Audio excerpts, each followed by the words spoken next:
नमस्कार, आप देख रहे हैं कमाई का अड्डा और कमाई का अड्डा में आज मेरे साथ मौजूद हैं आशीष, यानी जिनसे हुई थी सुबह पहली मुलाकात और हुई थी आज के बाजार पे बात अंतिम पड़ाव उन्हीं के साथ। वाह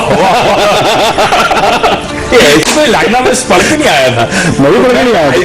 ये इम्प्रॉम्प्टू आज कभी तो ये इम्प्रॉम्प्टू वाला मामला है, लेकिन एक्शन पैक्ड होने वाला अगला 1.5 घंटा। बातचीत की शुरुआत करें उससे पहले तो सबसे इंपॉर्टेंट चीज, भारतीय बाजार आप लोगों की स्क्रीन पे आपको नजर आएंगे।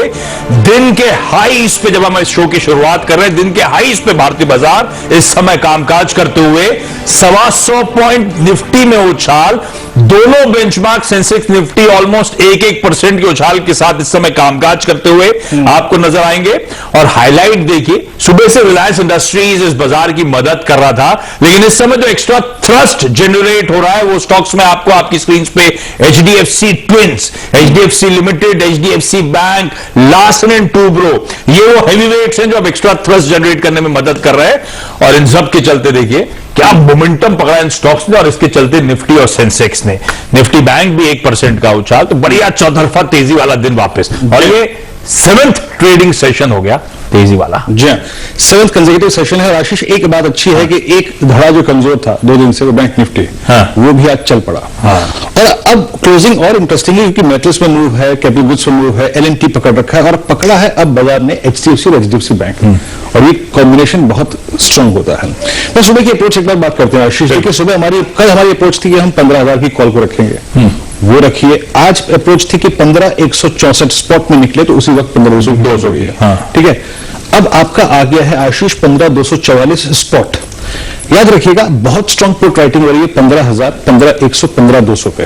दैट मींस हमने इंट्राडे में एक बहुत स्ट्रांग बेस क्रिएट किया है 15,150 और 15,165 के बीच में, तो आपका ट्रेडिंग स्टॉप लॉस यहां पे होगा। आपको 15,000 की कॉल में 100 रुपए मिल रहे हैं, 15,200 की कॉल में 50 रुपए मिल रहे हैं, 150 रुपए मिल रहे हैं। मेरे ख्याल से 15,000 की बुक कर लीजिए, 15,200 की कैरी करिए 15,165 के स्टॉप लॉस के साथ, और इस बात के बहुत चांसेस हैं कि 15,250 क्रॉस करने के बाद आपको करीब 30 पॉइंट और मिले। और बैंक निफ्टी में आशीष सुबह मेरे को बहुत कन्विक्शन नहीं था, कन्विक्शन आया पोस्ट ओपनिंग। मैंने एक कॉल ली थी और वो थी 36,200 की, 275 पे वो एग्जैक्टली इंट्राडे स्विंग जो था ना, वो हाँ ये भागेगा। और उस वक्त उस कॉल का प्रीमियम था 278 रुपए। और जरा डॉक्टर साहब प्लीज वो 36,200 की कॉल लेके आइए, अब कितने में ट्रेड कर रही है। मैं अभी भी कहूंगा, हमें 36,335 पे निफ्टी बैंक स्पॉट है, 36,080 के स्टॉप लॉस के साथ, या तो बुक कर लीजिए, आपको दिक्कत की बात नहीं है, नहीं तो 36,080 के स्टॉप लॉस के साथ इस ऑप्शन को कैरी करिए। 474 पे ट्रेड कर रहा है, 278 पे बताया था, कोई दिक्कत की बात नहीं है। अरे वाह, तो जो स्ट्रैटेजी सीधी सी बात से चल रही है, अच्छा मुनाफा आप कमा रहे हैं। ये तो स्ट्रैटेजी जो आप हमारे साथ शो में थे, कार्यक्रम में थे, सुबह से जुड़े हुए थे, कल से जुड़े हुए थे, तो आपको फायदा हो रहा होगा। दिन भर बाकी शो में भी फ्रेश स्ट्रैटेजीज आपको कई सारी मिलने वाली हैं। वीरो से भी कई सारे ऑप्शन की स्ट्रैटेजीज में टटोलता रहूंगा, और कमाई के अड्डे में बढ़िया लाइनअप आपको आपकी अब स्क्रीन पर नजर आएगा। देश की आर्थिक राजधानी मुंबई से फंडामेंटल कॉल देंगे मयूरेश जोशी साहब, मुंबई से ही टेक्निकल कॉल्स देंगे राहुल शर्मा, प्रकाश गाबा, राजेश पालवी और श्रीकांत चौहान। राजस्थान के बीकानेर से हमारे साथ आगे जुड़ेंगे चंदन तपड़िया साहब, और मध्य प्रदेश के भोपाल से, नहीं ऐसे नहीं कहना चाहिए, झीलों की नगरी से हमारे साथ होंगी रचना वैद्य। यही नहीं, ये तो सिर्फ एक्सपर्ट्स का पैनल है। इसके अलावा इस समय आज सुबह से हम लोग बातचीत कर रहे हैं कच्चा तेल 60 के ऊपर कंसोलिडेट कर रहा था और अब 61 के बियॉन्ड जाता हुआ नजर आ रहा है। गजब का अपमूव आ रहा है। ऐसे में कच्चे तेल में क्या हो रहा है और कितनी और तेजी बनेगी, इस पे बात करेंगे वंदना हरी से, जो कि एक्सपर्ट है, ग्लोबली ऑयल को बहुत क्लोजली ट्रैक करती हैं। उनसे बातचीत होनी है, और साथ साथ रिजल्ट्स, और कल वापस रिजल्ट्स का एक्शन और तूल पकड़ता हुआ नजर आएगा। तो सुमित जुड़ेंगे जो बताएंगे टाइटन, हिंडाल्को, गेल, आइशर मोटर्स, ये सब निफ्टी की चारों कंपनीज के नंबर्स कल आने, क्या एक्सपेक्टेड है, और फिर जानेंगे कैसे स्ट्रैटेजाइज करना है इन नंबर्स से पहले इन स्टॉक्स में।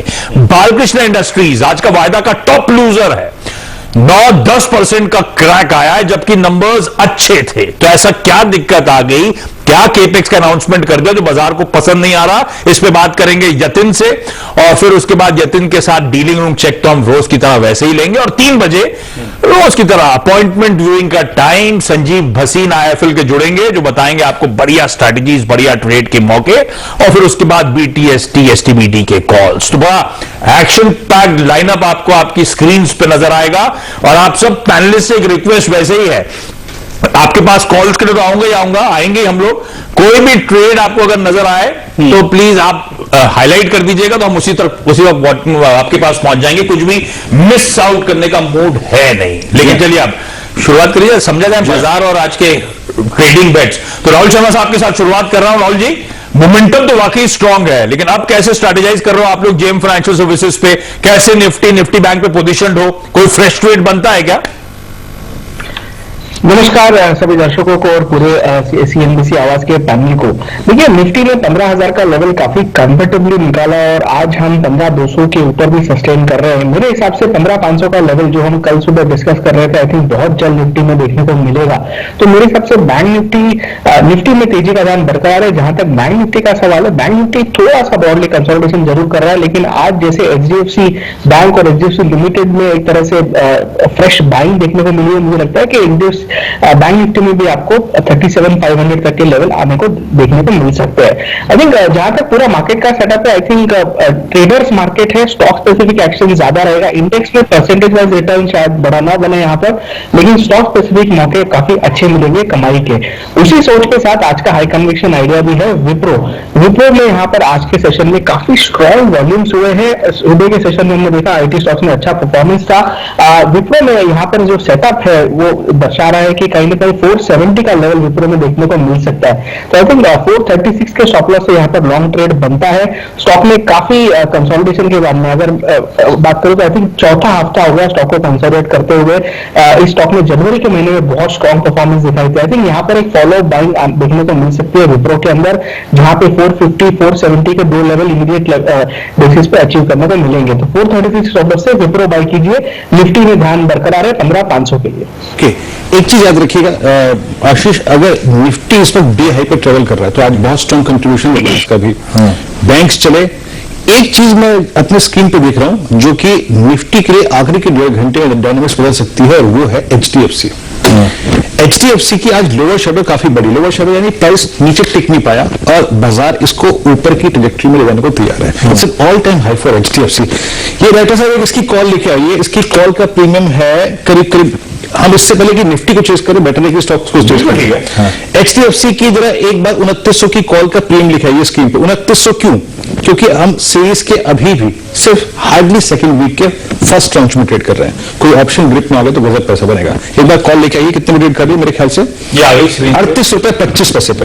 मैं मार्क कर रहा हूं, इसको बस अपने जहन में रखिएगा ऐसे एज एग्रेसिव ट्रेडर। आशीष, मार्क कर रहा हूं मतलब ये लेने के मौके ढूंढो ना। हाँ, छोटे वॉल्यूम साथ दीजिए क्योंकि इस वक्त इंडेक्स चल चुका है। हाँ। और जो फ्रेश बड़े मूव देगा स्टॉक वो ये है HDFC। बिल्कुल सही कह रहे हो, HDFC में तगड़ा कंट्रीब्यूशन आ रहा है। अच्छा, आज के टॉप कंट्रीब्यूटर्स दिखाई रहते साहब स्क्रीन पे, जो वीडियो कह रहे हैं आपको समझ में आएगा।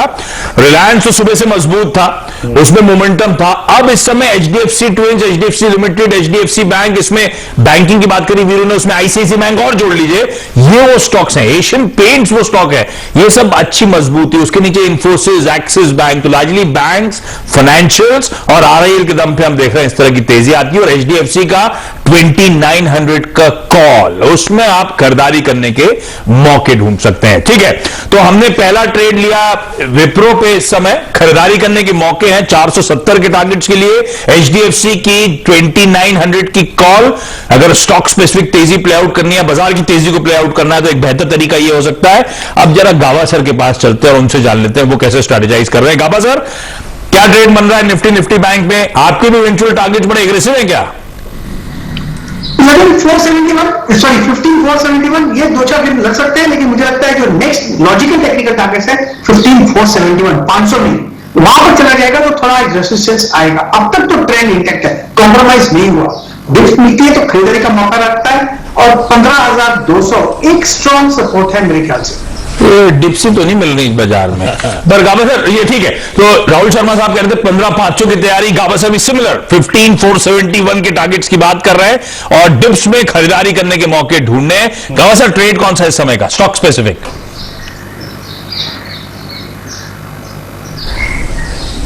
गाबा सर चिड़ियों की आवाज में खो जाते हैं। खिड़की के बाहर इनके एक बरगद का पेड़ है और उस पे दोपहर में जो लंच होता है ना वो चिड़ियों का वही होता है। और भाई साहब पता है आपको, कभी कभी सुबह बाला आप नहीं आया, कोई गेस्ट नहीं आया तो गाबा किसी को नहीं, गाबा सर को फोन करो, गाबा सर रेडी होते हैं क्योंकि 5 बजे चिड़िया उठा देती है उनको, तो गाबा सर 7 बजे मिल जाते हैं अवेलेबल मुझे। गाबा सर को आवाज पहुंच रही क्या? नहीं पहुंच रही, चलिए नहीं तो पालवे सर के पास चलते हैं। पालवे सर, हाँ जी पालवे सर, एग्जैक्टली अगर आप देखें ऑप्शंस का बिहेवियर अच्छा है, मार्केट हायर रेंजेस पे ट्रेवल कर रहा है, निफ्टी डे हाई। आप एग्जैक्टली इस वक्त मार्केट को कैसे अप्रोच कर रहे हैं और ये बताइए आपका स्टॉक ऑफ द मोमेंट क्या होगा?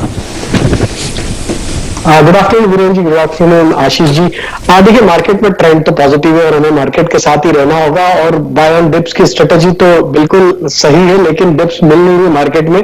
तो मेरे हिसाब से जो भी माइनर करेक्टिव एक्शन या माइनर डिप्स भी मिल रही है उसको भी बाय करके चलना चाहिए। अभी यहाँ से निफ्टी में जब तक अब हम 15,050 के ऊपर ट्रेड करते रहेंगे तो ये तो ट्रेंड कंटिन्यू रहेगा। 15,500 तक के टारगेट बहुत जल्दी देखने को मिलेंगे। बैंक निफ्टी में भी सेटअप काफी प्रॉमिसिंग है, जिस तरीके से रिकवरी 2 दिनों में देखने को मिली है बैंक निफ्टी में और जिस तरीके से बैंकिंग स्टॉक यहाँ से अब मोमेंटम दिखा रहे हैं, तो मुझे लगता है कि बैंक निफ्टी का भी मोमेंटम यहाँ से 36,700 से 36,800 की तरफ बढ़ते हुए दिखेगा।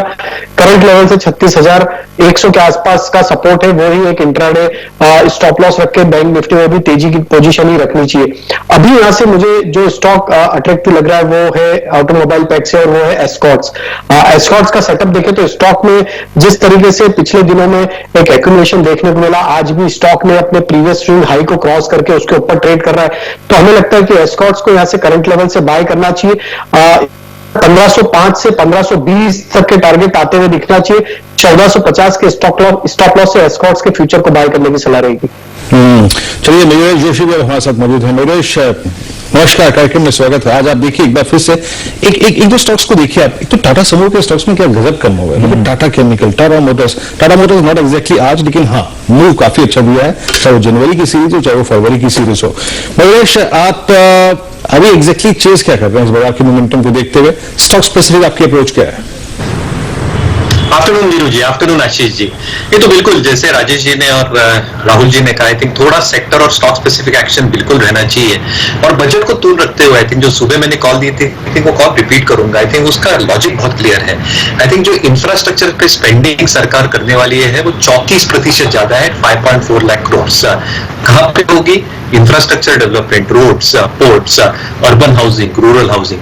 अच्छा, ये सारी चीजों के लिए लगता क्या है? लगता है सीमेंट। तो मुझे लगता है आई थिंक सीमेंट कंपनियों पे जो हम बुलिश थे काफी क्वार्टर से, जैसे नतीजे आए और अगले कुछ तिमाहियों में जो नतीजे आ सकते हैं स्पेसिफिकली मिड कैप सीमेंट में जहां वैल्यूएशन हैं वहां पे फोकस रहना चाहिए। तो जेके लक्ष्मी सीमेंट मुझे काफी पसंद आ रहा है वीरू जी। इनका जो प्रेजेंस है north east and west appropriately placed है in terms of infrastructure growth, जो हम उम्मीद लगा सकते हैं इन टर्म्स ऑफ वॉल्यूम्स 11.5 से 12 मिलियन टन अगले कुछ क्वार्टर्स में और पूरे एनुअलाइज बेसिस में फॉर FY 21-22। रियलाइजेशन ग्रोथ जो बहुत अहम होती है सीमेंट कंपनीज के लिए, वहां पे एक जबरदस्त तुल पकड़ते हुए दिखेगा क्योंकि डिमांड इतनी स्ट्रांग रहेगी। बिकॉज ओवरऑल इंडस्ट्री के लिए 70-75% यूटिलाइजेशन रहेगी, which means the plants will operate at that level. जेके लक्ष्मी के लिए मेरे हिसाब से I think the plants will operate in excess of 85% और इसीलिए वो एक्सपेंशन कर रहे हैं क्लिंकर का 1.5 मिलियन टन से और 2.5 मिलियन टन की ग्राइंडिंग यूनिट ला रहे हैं। ट्रेड सेगमेंट 55% होता है और इनकी जो प्रीमियम प्रोडक्ट्स हैं they are almost 21%।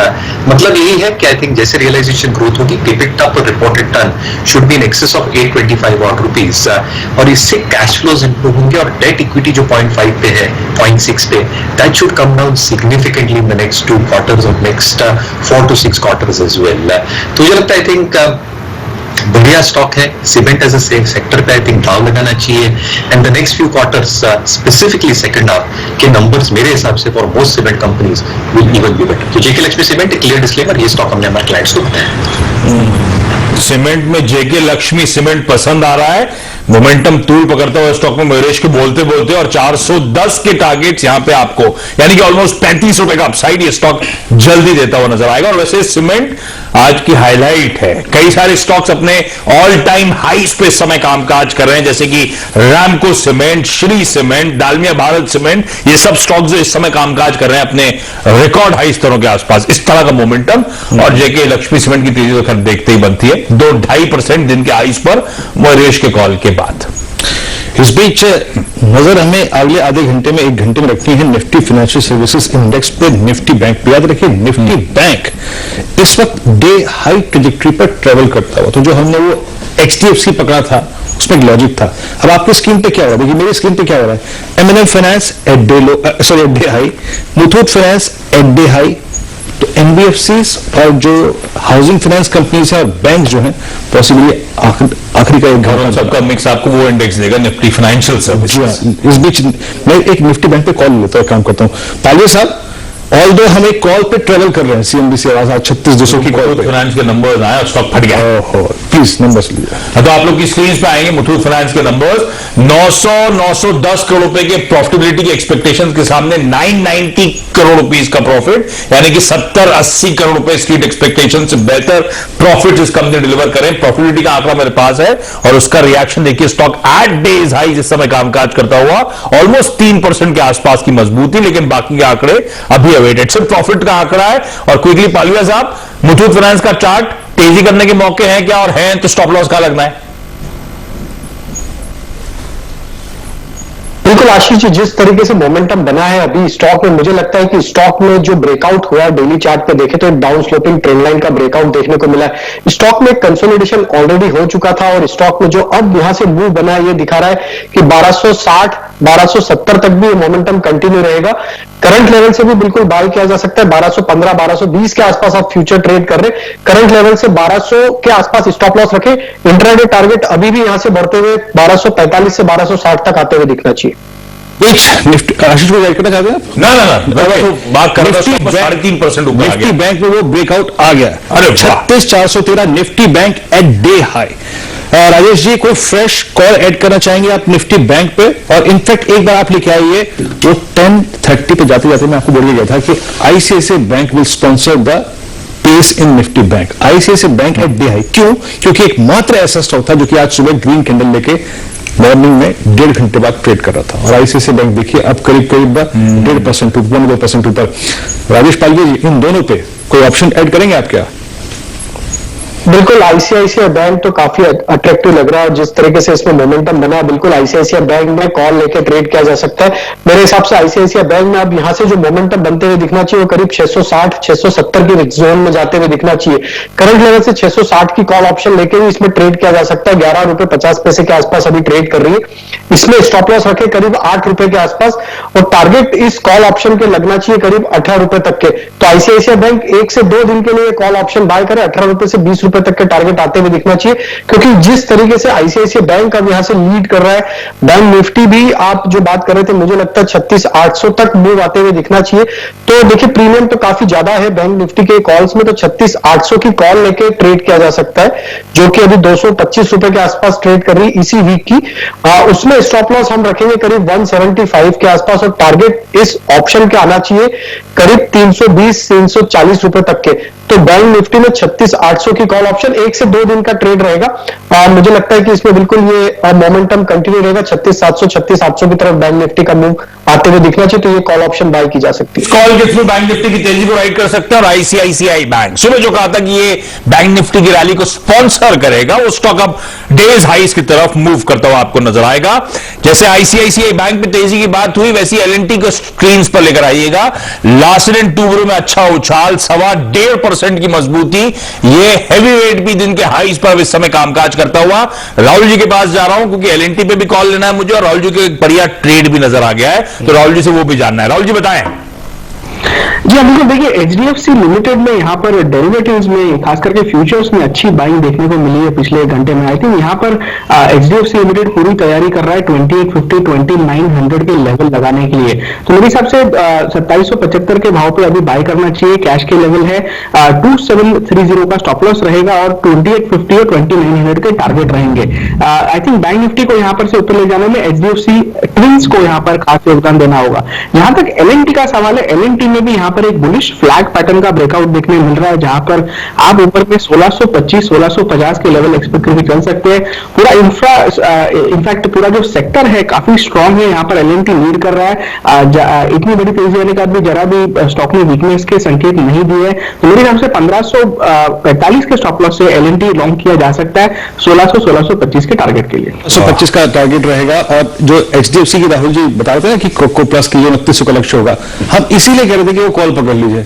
अब वो कॉल देख लीजिए, हमने 38 बात की थी आशीष, 41 रुपए ट्रेड कर रही है और ये निकलेगी और गजब निकलेगी। कॉल का प्रीमियम स्कीम पर रख दीजिएगा, ये कॉल बहुत शानदार मूव देखे 41 पर ट्रेड करते हैं। ICICI bank, HDFC limited, Larsen and Toubro, इस तरह के स्टॉक अगर आउट परफॉर्म करने जा रहे हैं यहाँ से, हाँ।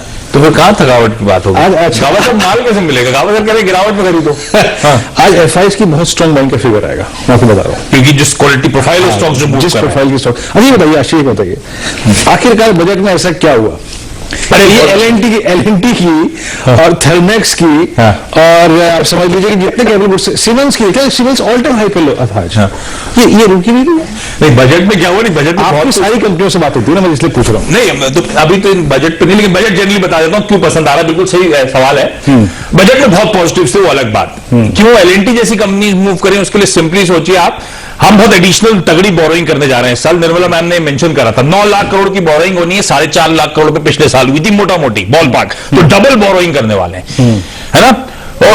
और ये जो स्पेंडिंग होनी है लार्जली केपेक्स साइड में जानी है। केपेक्स ड्रिवन स्पेंडिंग करने का मूड है निर्मला मैम का, ये बजट क्लियरली कह रहा है। जो केपेक्स पे स्पेंड है, करीब मेरे को याद तो एग्जैक्ट आंकड़ा नहीं, 5.5 लाख करोड़ के आसपास का केपेक्स का स्पेंड है। पिछले साल से 1.25 लाख करोड़ रुपए ज्यादा, करीब 26% ज्यादा यहां पे स्पेंड होने वाला है। और केपेक्स में इस तरह की स्पेंडिंग होनी है, बजट इस तरह से ग्रोथ ओरिएंटेड है, इसीलिए एलएनटी जैसे प्रोफाइल ऑफ स्टॉक्स आपको मूव करते हुए नजर आ रहे हैं। और एलएनटी के नंबर्स दिखा भी रहे थे कि वैसे भी ऑन ग्राउंड जो इस बार पिछले क्वार्टर की डील विंस थी मेरे ख्याल से 72-73 हजार करोड़ रुपए के आसपास की, सारे स्ट्रीट एक्सपेक्टेशन से ज्यादा वो डील विंस इस कंपनी ने क्लॉक करी थी। और इस तरह की केपेक्स स्पेंडिंग की जब न्यूज सामने आई है, इसीलिए आप देख रहे हैं इस तरह की प्रोफाइल ऑफ स्टॉक्स रिजॉइस करते हुए नजर आ रहे हैं। मयूरेश जी सही कहा ना सर? 100%। और आपका आंकड़ा भी एब्सोल्युटली परफेक्ट है। 5.45 लाख करोड़ हैं, जो 1,15,000। आपको याद था क्या पूरा 5.45 डेसिमल तक याद था क्या? अरे बिल्कुल, मैं तो बोल रहा हूँ कि वाटर सप्लाई के लिए 2.87 लाख करोड़, स्पोर्ट्स के लिए 1.08 लाख। समझ गया। नहीं तो आई थिंक जो इंफ्रास्ट्रक्चर स्पेंडिंग आएगी आशीष जी, वो जबरदस्त आएगी। जो ऑर्डर फ्लोज आएंगे इंफ्रास्ट्रक्चर के लिए, आई थिंक वो फ्रंट एंडेड होते हैं। तो आई थिंक अच्छे खासे ऑर्डर विंस आते जाएंगे, और जैसे कंपनीज एग्जीक्यूट करते जाएंगी with a strong order book at hand, with a better margin profile, cash flows और एसेट स्वेटिंग की वजह से I think return ratios improve होंगे। सो दैट्स व्हाई ये जो आपको सारी तेजी दिख रही है, सीमेंट हो, इंफ्रास्ट्रक्चर रिलेटेड स्टॉक्स हो, कैपगुड इक्विपमेंट हो, I think this is for economic unlocking and moving ahead faster than expected. ये जो अच्छा, एक तो आप बीच में मुझसे सवाल नहीं पूछ सकते, जब मयूरेश बैठे तो उनसे पूछा करिए, कहीं मैं फंस गया तो। लेकिन मयूरेश, अब ये जो केपेक्स स्पेंडिंग की हम बात कर रहे हैं, ये बात ही सच है। पिछले मंडे ऑनवर्ड ये पूरा स्पेस गजब का मोमेंटम दिखाना शुरू कर चुका है। अब कौन सा सबसे स्वीटली पोजीशन स्टॉक है? और हम रिटेल में जरा क्या, वो मिड कैप स्मॉल कैप का तड़का ज्यादा अच्छा लगता है, तो ऐसा कोई स्टॉक है क्या इस स्पेस में? या फिर आपकी सबसे प्रेफर्ड एनी विच स्पेस, कोई सा भी कैप हो, सबसे प्रेफर्ड बेट कौन सी होगी इस केपेक्स स्पेंडिंग को राइड करने के लिए? नहीं, जैसे मैंने कहा, I think cement is the most appropriate sector Ashish ji, ये पूरे सेक्टर को प्ले करने के लिए, क्योंकि I think that is the base material that will be required. पर आप देखिएगा, आई थिंक रोड कंस्ट्रक्शन के लिए आई थिंक जो आउटले दिया गया है 1,18,000 करोड़ का, आई थिंक जो एक टारगेट सेट किए हैं NHAI ने भी, मुझे लगता है I think road construction companies I think should be in favour. Water का मैं जब बात कर रहा था, I think 2.87 lakh crore that has been allocated. वो अमृत स्कीम हो, यानी अर्बन वाटर सप्लाई हो, वेस्ट वाटर ट्रीटमेंट हो, या इवन ऑयल एंड गैस के लिए आई थिंक जो पाइप्स लगते हैं, तो आई थिंक जो पाइप कंपनियों में हमने तेजी देखी है वहां पे भी आई थिंक तुल पकड़ा जा सकता है, क्योंकि आई थिंक यहाँ पे फोकस रहेगा on both counts. I think oil and gas pipe network laying के लिए और हाउसिंग के लिए जो आई थिंक पीवीसी पाइप्स लगते हैं। तो आई थिंक काफी कंपनीज है इसमें, I think HIL Hyderabad industries as an example, rural spending plus pipes plus Parador जो इनका रूफिंग बिजनेस है, exceptional numbers but stock I think बहुत चल चुका है। Finolex industries is another example.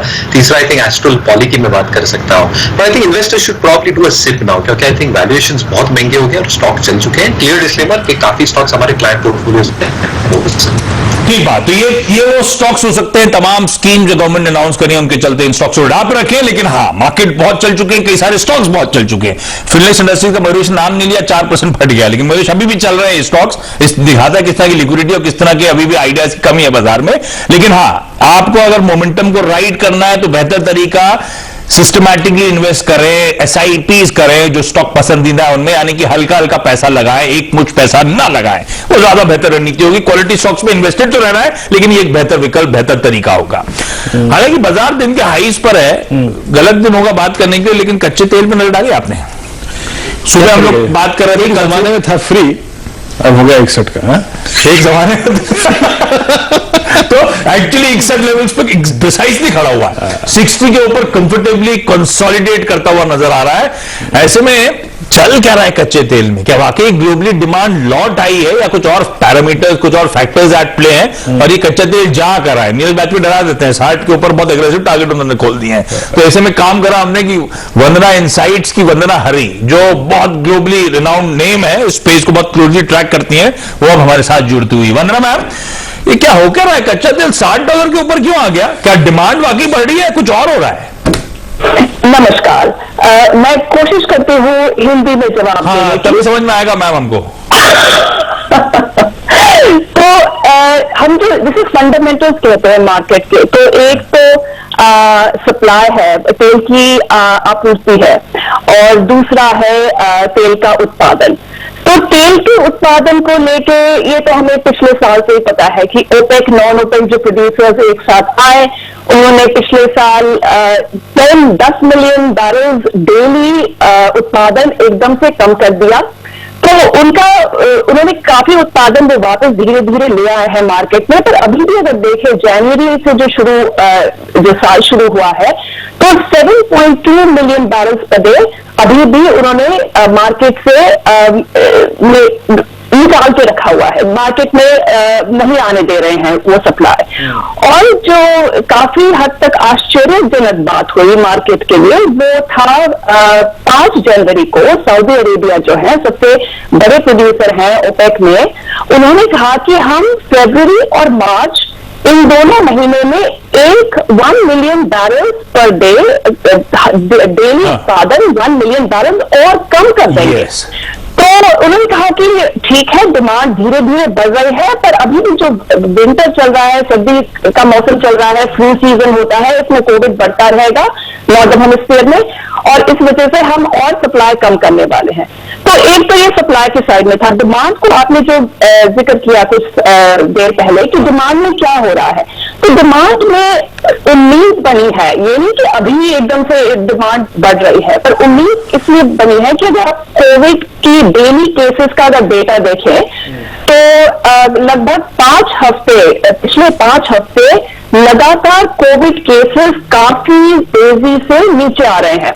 तो इसका मतलब यह वैक्सीनेशन से नहीं हो रहा है, क्योंकि वैक्सीनेशन में तो अभी काफी टाइम लगेगा, पर ये इस वजह से लोगों की उम्मीद, मार्केट में उम्मीद बढ़ गई है कि शायद ये कोविड अपने आप ही नेचुरली खत्म हो रहा है। तो इस वजह से बस एक सवाल और बता रहा, तो 61 बियॉन्ड 60 हम इस समय काम काज कर रहे हैं, ब्रेंट का भाव क्या लग रहा है, आउटलुक क्या है, कितनी और तेजी, कहां तक जाता हुआ नजर आएगा? तो अगर आज की ट्रेडिंग को आप देख लें तो 60-61 से भी काफी ऊपर ट्रेड हो रहा था ब्रेंट का, पर अभी वापस 61 के आ गया है।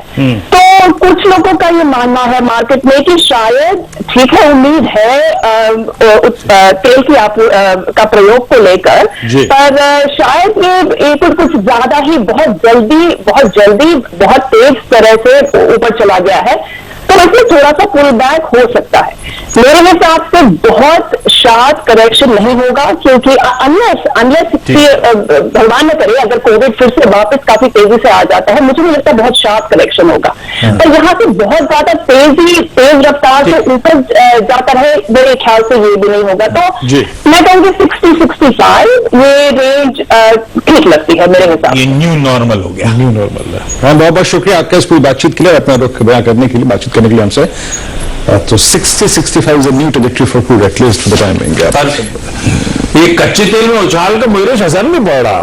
एशियन पेंट्स, पिडिलाइट, बर्जर, ये दिखा रहा है किस तरह का मूड माहौल है।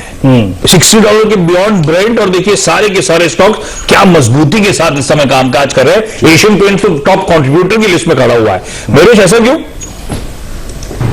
आशीष जी, वापस आई थिंक दो चीजें। एक, आई थिंक इनकी जो रॉ मटेरियल कॉस्ट्स होती है, आई थिंक एक लैग्ड इफेक्ट के साथ आती है। ऑब्वियसली आई थिंक जो ब्रेंट के साथ इनका रिलेशन है और क्रूड डेरिवेटिव्स के साथ आई थिंक मिला जुला होता है। पेंट कंपनीज के लिए टाइटानियम डाइऑक्साइड जो इनपुट कॉस्ट है, इनपुट मटेरियल है, एक क्रूड डेरिवेटिव का बनाया हुआ है और लैग के साथ डिस्प्ले होगी। दूसरा, I think in terms of the price increase I think demand तगड़ी अगर होगी, जो हमें लग रही है और जैसे मैनेजमेंट्स ने भी कहा है, both in terms of repainting, specifically paint stocks के लिए जो अच्छी खासी तुल पकड़ती है सेकंड हाफ में और जो वॉल्यूम्स में दर्शाई जाती है, I think that will itself create a trend कि आई थिंक पेंट कंपनीज जो एडिशनल कॉस्ट अगर आती भी है आफ्टर लैग इफेक्ट, ये पास थ्रू कर लें। तीसरा, I think labour cost Ashish surprisingly is the biggest component in repainting at this point of time. तो मुझे लगता है आई थिंक वहां पे जो निगोशिएशंस होती है, वहां से आई थिंक जो तुल मिलता है वॉल्यूम्स को लेके एंड रीपेंटिंग डिमांड को लेके, आई थिंक अर्बन और रूरल, सेमी रूरल में आई थिंक जहां मेजॉरिटी आई थिंक रीपेंटिंग आती है, इवन इन रूरल एरियाज, मेरे हिसाब से I think volume led price growth एक बहुत बड़ा ऑपरेटिंग लेवरेज कंपनीज पे लाती है। और fourth, I think economic GDP के साथ बहुत इंपॉर्टेंट ताल्लुक रहता है वॉल्यूम्स का। नॉर्मली अगर हम एक्सपेक्ट करते हैं अगले वर्ष में 7.5 से 8% की जीडीपी ग्रोथ, 1.5% ज्यादा जीडीपी से वॉल्यूम ग्रोथ आती है, तो डबल डिजिट वॉल्यूम ग्रोथ अगले साल भी रहना काफी मुमकिन है कंपनीज के लिए। तो इसलिए आई थिंक ये सारे फैक्टर्स में पेंट स्टॉक्स चल रहे हैं। तो ठीक है, पेंट चल रहे हैं वीरू, लेकिन मुंबई में डीजल डलाना और पेट्रोल डलाना बड़ा मुश्किल हो गया। पेट्रोल मेरे ख्याल से ऑलमोस्ट 94 टच कर रहा है और डीजल 84-85। खैर वो तो अलग ही रीजन होते, जब गिरा भी था कच्चा तेल तब भी ऊपर ही था। मैं इसलिए दिल्ली वापस हो जाऊंगा इस वीकेंड पे। अरे आपको हम उठा के लाया करेंगे, सुबह आप नहीं है बैठिए। इसमें एक ट्रेड मिलता है, राजेश पालवी जी को ट्रेड मिल रहा है। राजेश जी, आपको इंडिया बुल्स हाउसिंग फाइनेंस क्या कहेंगे, डे हाई पर ये स्टॉक, कुछ कहेंगे इस पे? जी बिल्कुल वीरेंद्र जी, देखिए ये स्टॉक का सेटअप जिस तरीके से बना हुआ, अगर हम इसका डेली सेटअप देखें तो स्टॉक ने एक बेस फॉर्मेशन किया है करीब 215 के आसपास, और अभी जिस तरीके से इसमें स्पर्ट आया विद वॉल्यूम एक्शन, ये दिखा रहा है कि स्टॉक अब यहां से एक ब्रेकआउट देने की तैयारी कर रहा है। Stock on A verge of breakout level है, 224 के आसपास इसका ब्रेकआउट लेवल है। अगर आप इसका डेली चार्ट देखेंगे तो आपको एक दिखेगा कि ये स्टॉक में एक डाउन स्लोपिंग ट्रेंड लाइन का ब्रेकआउट होते हुए दिख रहा है। तो 224 के ऊपर मुझे लगता है कि इसमें काफी बड़ा मूव यहां से बनने की संभावना है, क्योंकि स्टॉक में एक कंसोलिडेशन पूरा होते हुए दिख रहा है और जिस तरीके से सेटअप बना हुआ है, मुझे लगता है 224 के बाद ये स्टॉक यहां से 235-240 की तरफ बहुत जल्द बढ़ता हुआ दिखेगा। तो करंट लेवल पे बाय किया जा सकता है। यहां से इसका स्टॉप लॉस जो रखना है ट्रेड इनिशिएट करने का, वो करीब रखेंगे हम 217 के आसपास। टारगेट होंगे यहां से इमीडिएट होंगे वो 232-235 के होंगे। चलिए, ये आपके लिए आ गया कॉल आपकी स्क्रीन पर। महेश का जेके लक्ष्मी सीमेंट में देख रहा था, जब वंदना बात कर रही थी उस समय 4.5% के उछाल के साथ दिन के हाईस पे एकदम खंबा बना हुआ है उस स्टॉक में। अच्छी, क्योंकि फ्लेवर में सीमेंट है और महेश ने वो मुहर लगाई स्टॉक के साथ, इसलिए आप देख रहे हैं इस तरह का मैसिव आउट परफॉर्मेंस जेके लक्ष्मी सीमेंट में आता हुआ। अच्छा, गाबा सर जुड़ गए हैं क्या? आवाज वापस जा रही है गाबा सर के पास? गाबा सर से लास्ट चेक हुआ था निफ्टी पे 15,471 उनके टारगेट्स थे निफ्टी के। राहुल शर्मा साहब के 15,500 के आसपास थे, लेकिन गाबा सर से वो स्टॉक स्पेसिफिक बेट लेना रह गया था। गाबा सर, कोई स्टॉक है क्या? बिल्कुल है ना। हाँ। मुझे अच्छा लगता है डाबर में तेजी है और अपने मिलना चाहिए। टारगेट है करीब 535 की और 540 भी पॉसिबल है कम तक। स्टॉक होगा 525 का। डाबर बाय। और बाय 529.20 और ये इस वक्त डे हाई की ट्रैजेक्टरी में ट्रेड कर रहा है। ये ट्रेड्स हमने आज सुबह अगर आप देखिए तो बातचीत की भी थी, मैरिको हो गया, नेस्ले हो गया, डाबर हो गया, सब काफी अच्छा कर रहे थे। टाटा कंज्यूमर भी एक ब्रेकआउट देने की कोशिश कर रहा था लेकिन वो फेल हो गया था। प्रेशर पॉइंट आशीष इस वक्त अगर एफएमसीजी में कुछ है ना तो वो है HUL। गजब की सेलिंग है अगर आप देखिए पिछले 4-5 सेशन में।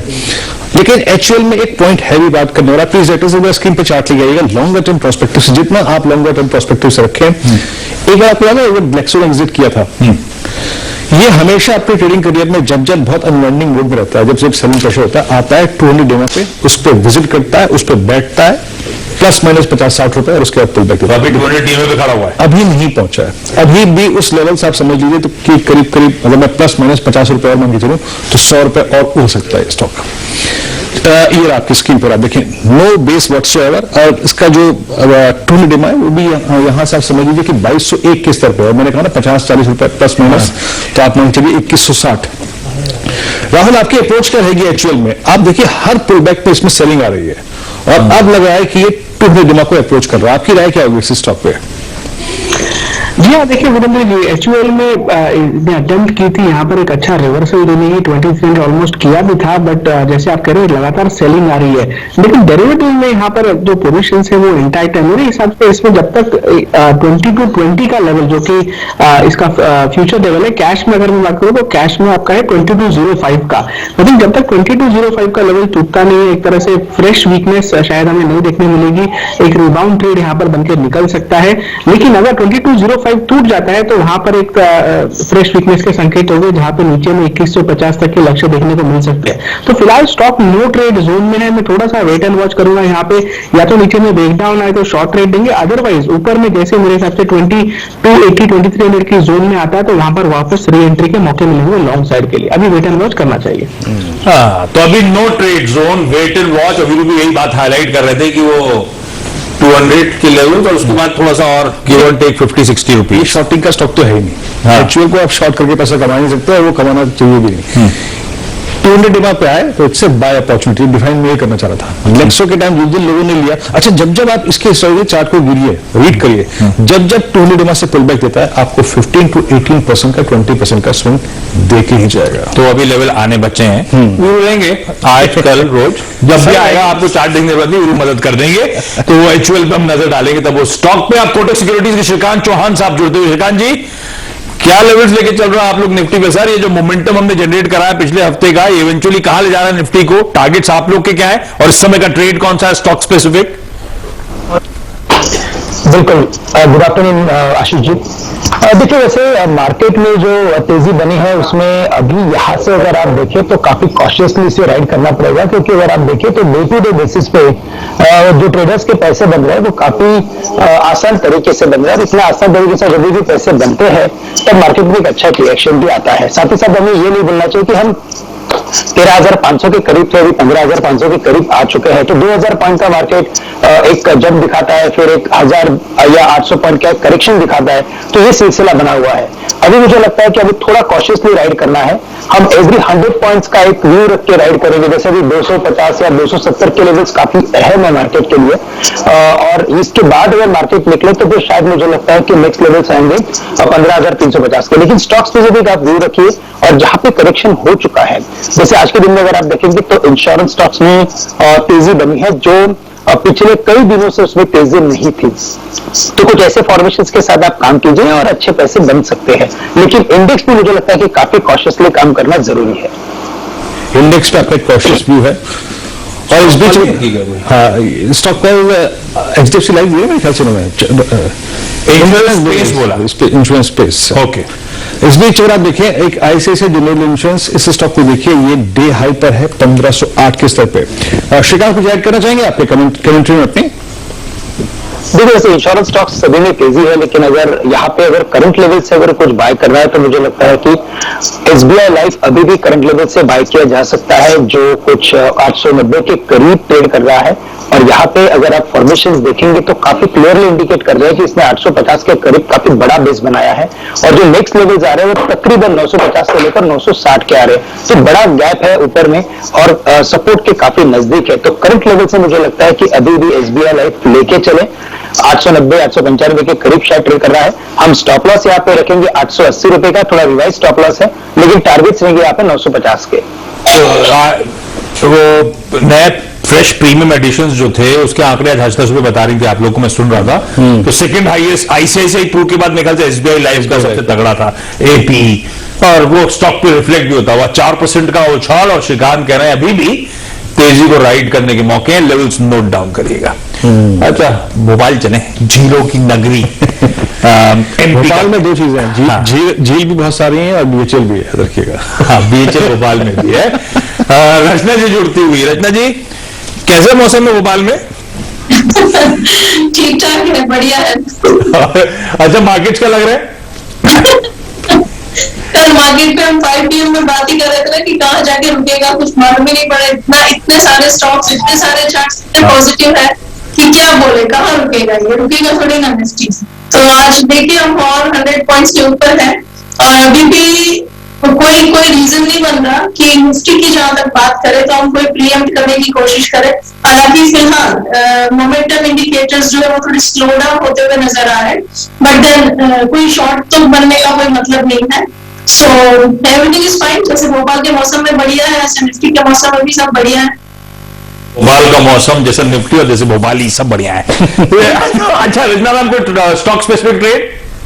ये एक भारत फोर्ज पे मेरी नजर है। भारत फोर्ज का एक चार्ट अच्छा लग रहा है, और इंडिया बुल्स वगैरह, इंडिया बुल्स हाउसिंग फाइनेंस भी अच्छा लग रहा है, लेकिन बहुत शार्प स्पाइक दे चुका है पिछले 5-10 मिनट में। तो भारत फोर्ज की अगर बात करें तो 645 अगर ये सस्टेन कर लेगा और 655 के ऊपर निकल जाएगा तो मोमेंटम उसमें बढ़ना चाहिए भारत फोर्ज में, एंड 660 663 की तरफ जाना चाहिए भारत फोर्ज की बात करें। And India bulls housing finance की बात करें अगर, तो इंट्राडे में तो बहुत ही बड़ा 5-10 मिनट में पिछले मुंह दे चुका है वो, so very difficult to enter.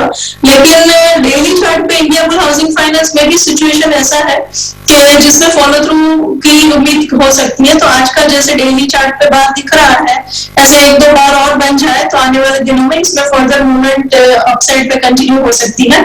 219 पे इसमें स्टॉप लॉस रखना पड़ेगा। सो लुक फॉर डिप्स, और डिप्स पे एंटर करेंगे तो अपने आप रिस्क बेटर कंट्रोल होगा। और इस बीच थोड़ा सा बाजार ऊपरी स्तरों से ठंडा पड़ता हुआ, तो अब हम 15,200 के जो इंपॉर्टेंट लेवल्स थे, सुबह से कई सारे एक्सपर्ट कह रहे थे कि आज की क्लोजिंग उन लेवल्स के ऊपर इंपॉर्टेंट होगी, वो उन्हीं लेवल्स के उस थ्रेशोल्ड के आसपास आके हम खड़े हुए हैं। तो 250 260 के दिन के हाईज और उन लेवल से 50-60 पॉइंट थोड़ा सा नीचे आते हुए हम। हाँ, आज का हाई है 15,256। हाँ, ये सुबह कल की क्लोजिंग के मुताबिक कैलकुलेट किया गया एक पिवट पॉइंट था। हाँ, तो वही हाई है। जरा सुबह की मेरी मॉर्निंग की स्ट्रेटेजी लेके आइए। टॉप रेजिस्टेंस क्या था? वो था 15,256, वही हाई है एग्जैक्टली। एक पिवट पॉइंट होता है। हाँ, तो वही हाई। जरा मेरी सुबह की मॉर्निंग की प्लेट लेके आएंगे निफ्टी का रेजिस्टेंस जोन, तो वहीं से आइए, बट इट्स ए रीजनेबल और अच्छी प्रॉफिट बुकिंग है। क्यों? क्योंकि थोड़ा बहुत शेप अच्छी मतलब हेल्दी प्रॉफिट बुकिंग।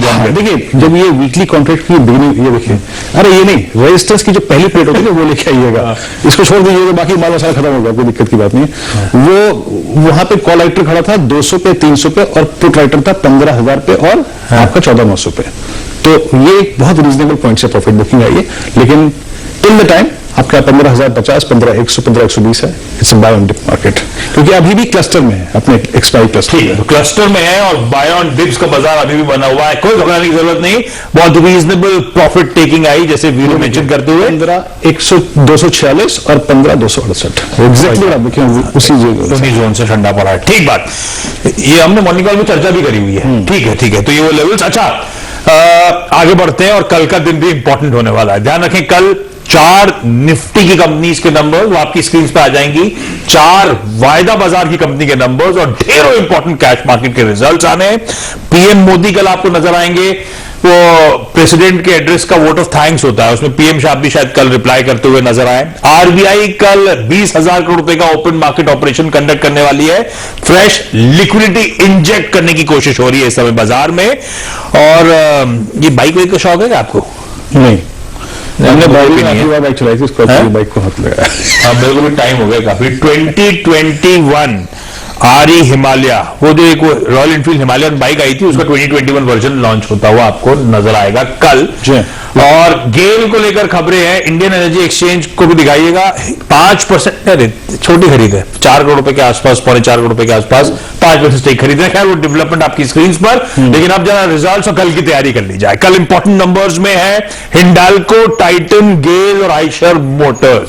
सुमित, सबसे अच्छे नंबर्स किसके होंगे उससे शुरुआत करते हैं। अच्छी बात पहले अच्छे की अगर बात करें तो टाइटन इतना थोड़ा रिकवरी फेज में आ रहा होगा। कल गड़बड़ नितिन जो दिन है क्या?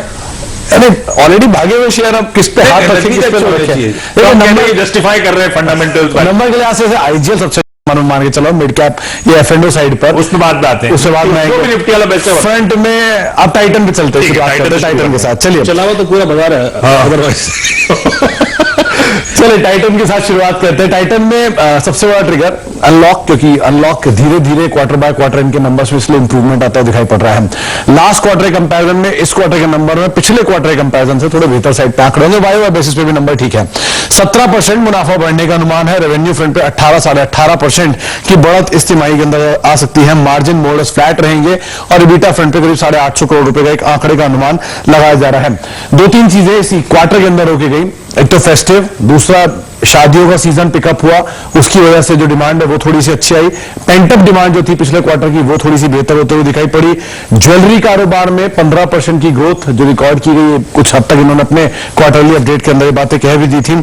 आईवेयर कारोबार ये इनके लिए क्रूशियल था, 92% की रिकवरी आईवेयर बिजनेस के अंदर आई है लास्ट क्वार्टर कंपैरिजन में, तो ये एक बड़ी रिकवरी के तौर पर आप इसे देख के चल सकते हैं। और साथ साथ जो कंपनी का वॉचेस सेगमेंट है वहां पर करीब 80-88% के आसपास की रिकवरी आई, तो एक अच्छा रिकवरी पिकअप इस स्पेस में देखने को मिला। तो शायद सीक्वेंशियल बेसिस पे नंबर ज्यादा बेहतर होंगे, सीक्वेंशियल बेसिस पे नंबर्स काफी बेहतर रहेंगे। बहुत संक्षेप में महेश, अभी सुमित ने जो टिप्पणी करी और सुमित के जहन में भी अगर आप देखें ये रिपोर्ट और नंबर्स को कैलकुलेट करते हुए यही बात घूम रही थी कि बॉस चल बहुत चुका है।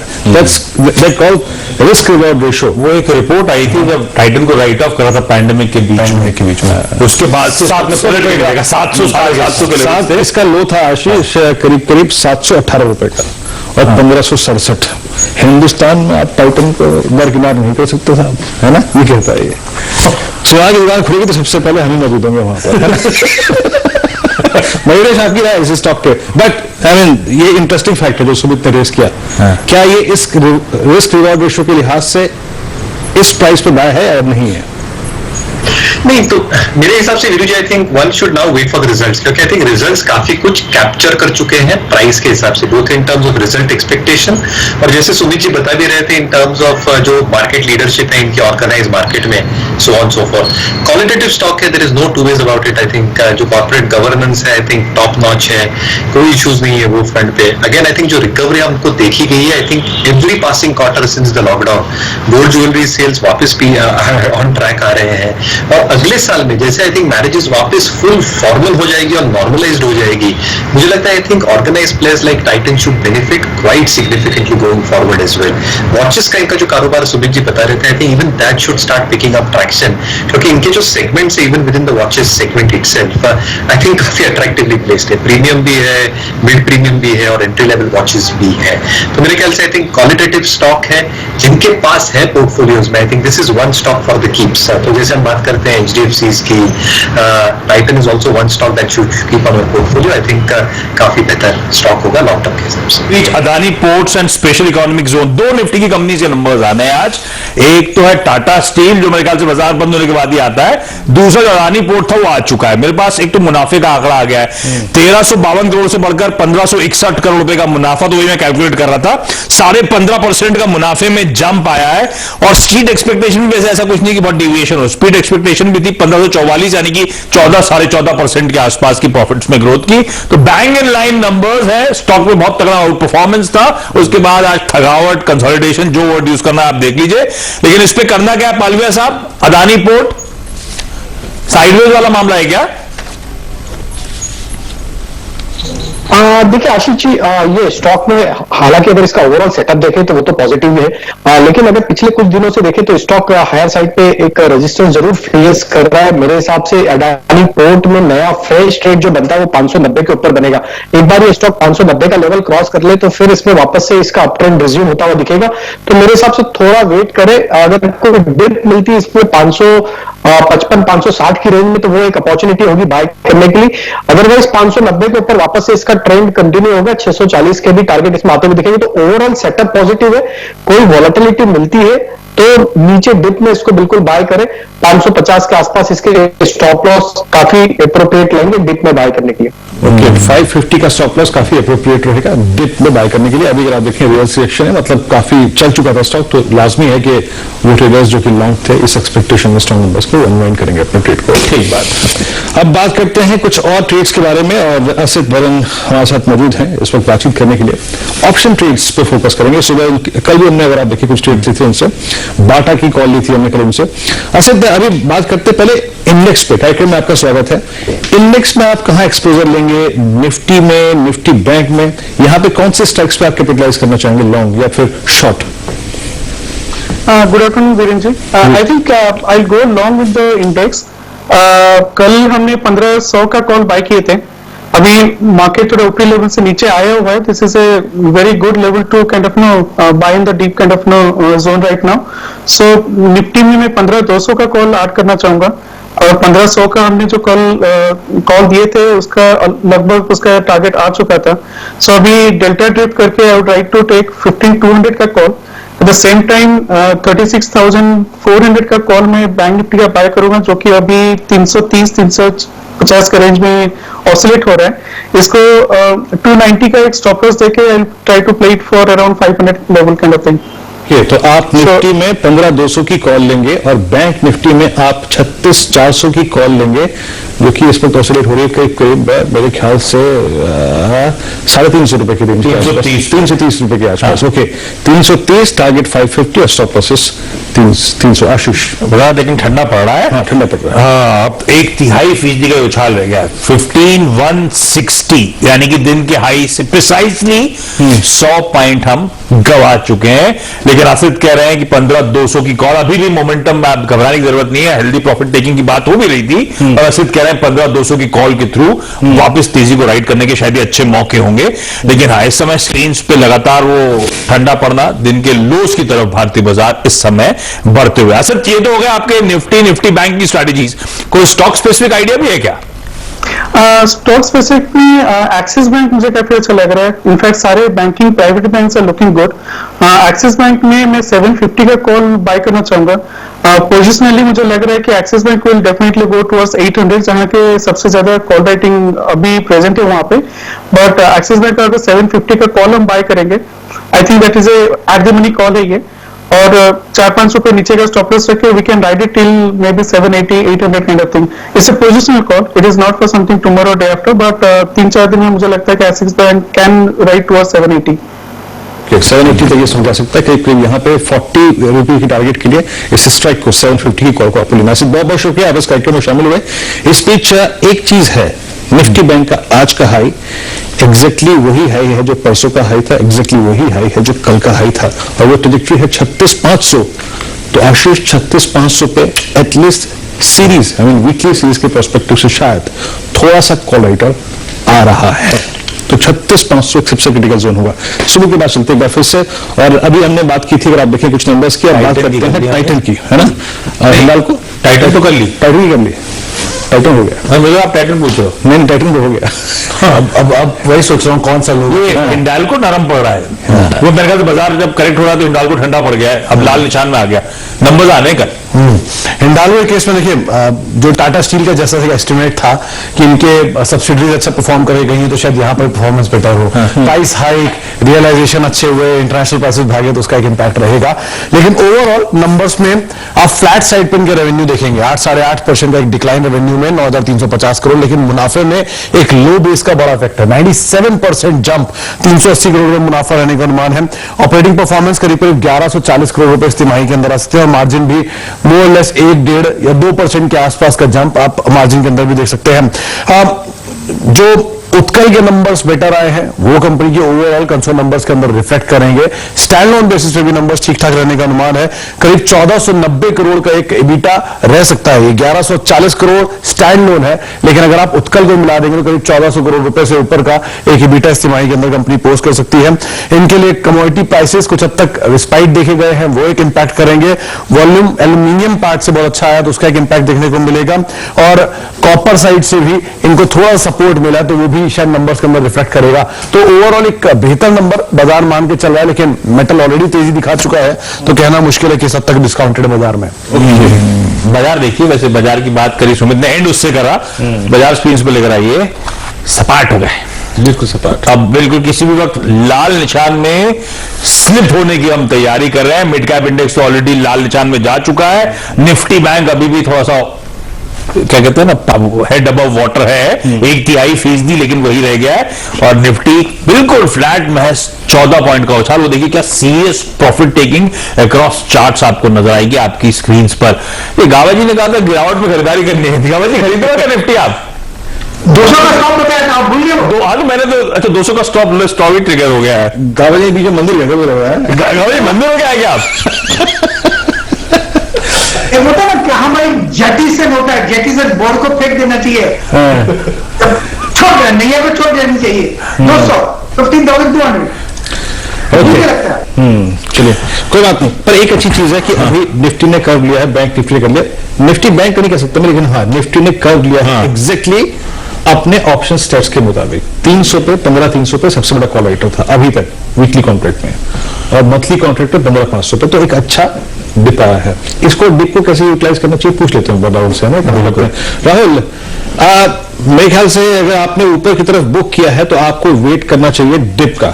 अब राहुल अगर आप देखें वीकली कॉन्ट्रैक्ट को तो 15,000 और 15,100 के पुट में सबसे बड़ा आउटस्टैंडिंग वही है, तो आपको ये डिप कहां लेने लायक लगता है? 15,080, 15,100, 15,120, कौन सा जोन रहेगा वो? जी आई थिंक 15,120, 140 के रेंज में यहाँ पर काफी अच्छा लेवल है। मेरे हिसाब से 15,000 का स्टॉप लॉस लगा के स्पॉट के हिसाब से आई थिंक ये डिप को यूटिलाइज किया जा सकता है। देखिए 15,200 पे आज के सेशन में बहुत राइटिंग हुई है, तो मेरे हिसाब से मार्केट इतना इजीली गिव अप नहीं करना चाहिए, और जो हिसाब से सेटअप है स्टॉक्स के अंदर मेरे हिसाब से ये डिप बाइंग हो जाएगी। तो मेरे हिसाब से 15,000 का क्लोजिंग स्टॉप लॉस रखिए। 15,000 एक तरह से अच्छा स्ट्रॉन्ग बेस है। यहाँ पर एक तरह के तकरीबन 120 पॉइंट की रिस्क होगी निफ्टी में, और 15,200 का जो कॉल ऑप्शन आई थिंक वो डिप में यहाँ पे बाय करने को बनता है, जहां पर मुझे लगता है ऊपर में वापस 15,300 के आसपास बहुत जल्द निफ्टी में विजिट करने मिलेगा। ठीक बात, तो ये हो गई स्ट्रैटेजी आपके लिए निफ्टी में। लेकिन सुमित हमने टाइटन की बात करी तो उस पर तो एवरेज से बातचीत हो गई। हिंडाल्को का सुमित ने नंबर बताया, जो 2 नंबर्स बचे हैं गेल और आयशर मोटर, वो भी बता दीजिए।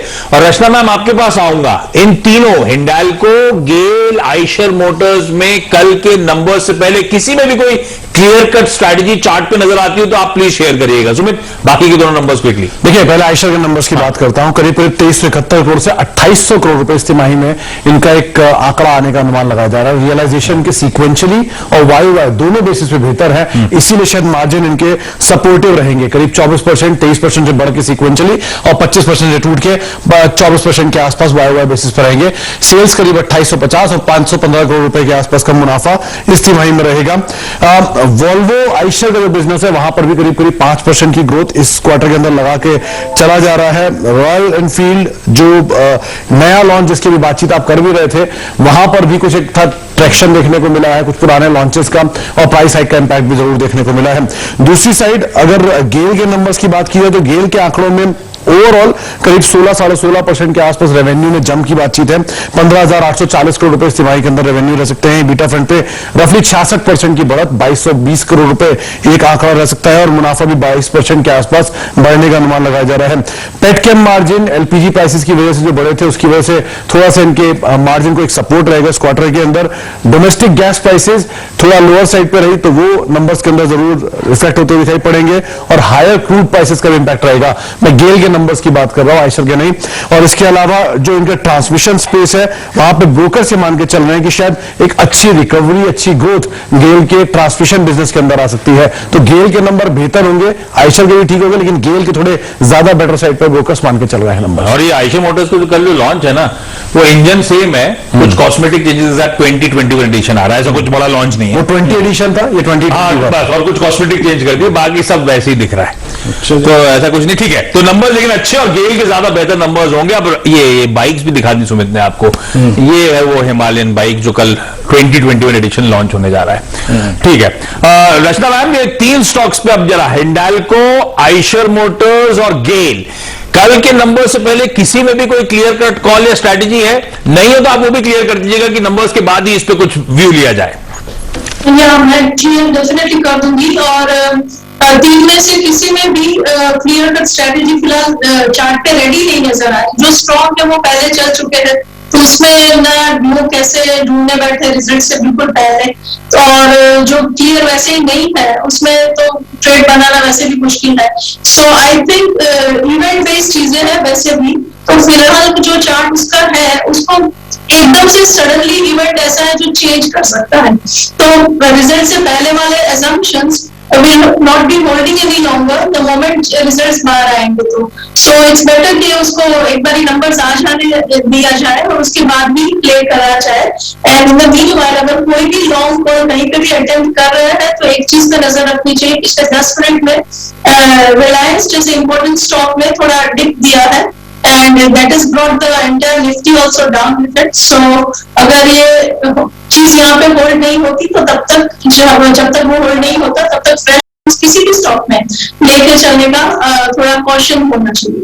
बिल्कुल ठीक। तो सुमित ने आपको प्रिपेयर कर दिया, हेड्स अप दे दिया, कल वो सारे इंपॉर्टेंट रिजल्ट्स में क्या एक्सपेक्ट कर रहे हैं आप। इन तीनों स्टॉक्स में स्पेसिफिकली कोई ट्रेड नहीं बनता नंबर्स से पहले, ये भी क्लियर हो चुका है। तो इनमें फालतू वेंचर आउट मत करें, नंबर्स आने दें, क्लैरिटी आने दें, उसके बाद ट्रेड ढूंढेंगे इन स्टॉक्स पे। बिल्कुल जी, यतीन से बात करें क्या बिलिंग पे? यतिन, अच्छा एक नहीं कई सारी चीजों पे है। एक तो डील चेक है, उसमें लार्ज कैप्स कहां पे, मिड कैप कहां पे फोकस होगा, और साथ साथ वायदा में आप जरा एक स्टॉक देखिए, जरा स्क्रीन पे लेकर आइए, आज का टॉप लूजर बालकृष्ण इंडस्ट्रीज, वायदा में 10.5% का दबाव।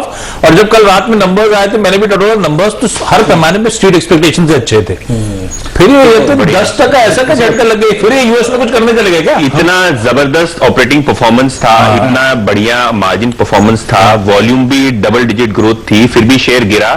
एक रीजन है क्योंकि इसके पहले भी अगर आपको याद है आशीष, तो कंपनी ने ना अमेरिका में एक टायर का प्लांट डालने का केपेक्स करने की बात करी थी, कार्बन ब्लैक का प्लांट डालेंगे, टायर का प्लांट डालेंगे। उसके बाद स्टॉक ने 30-40% का करेक्शन दिखाया था ओवर अ पीरियड।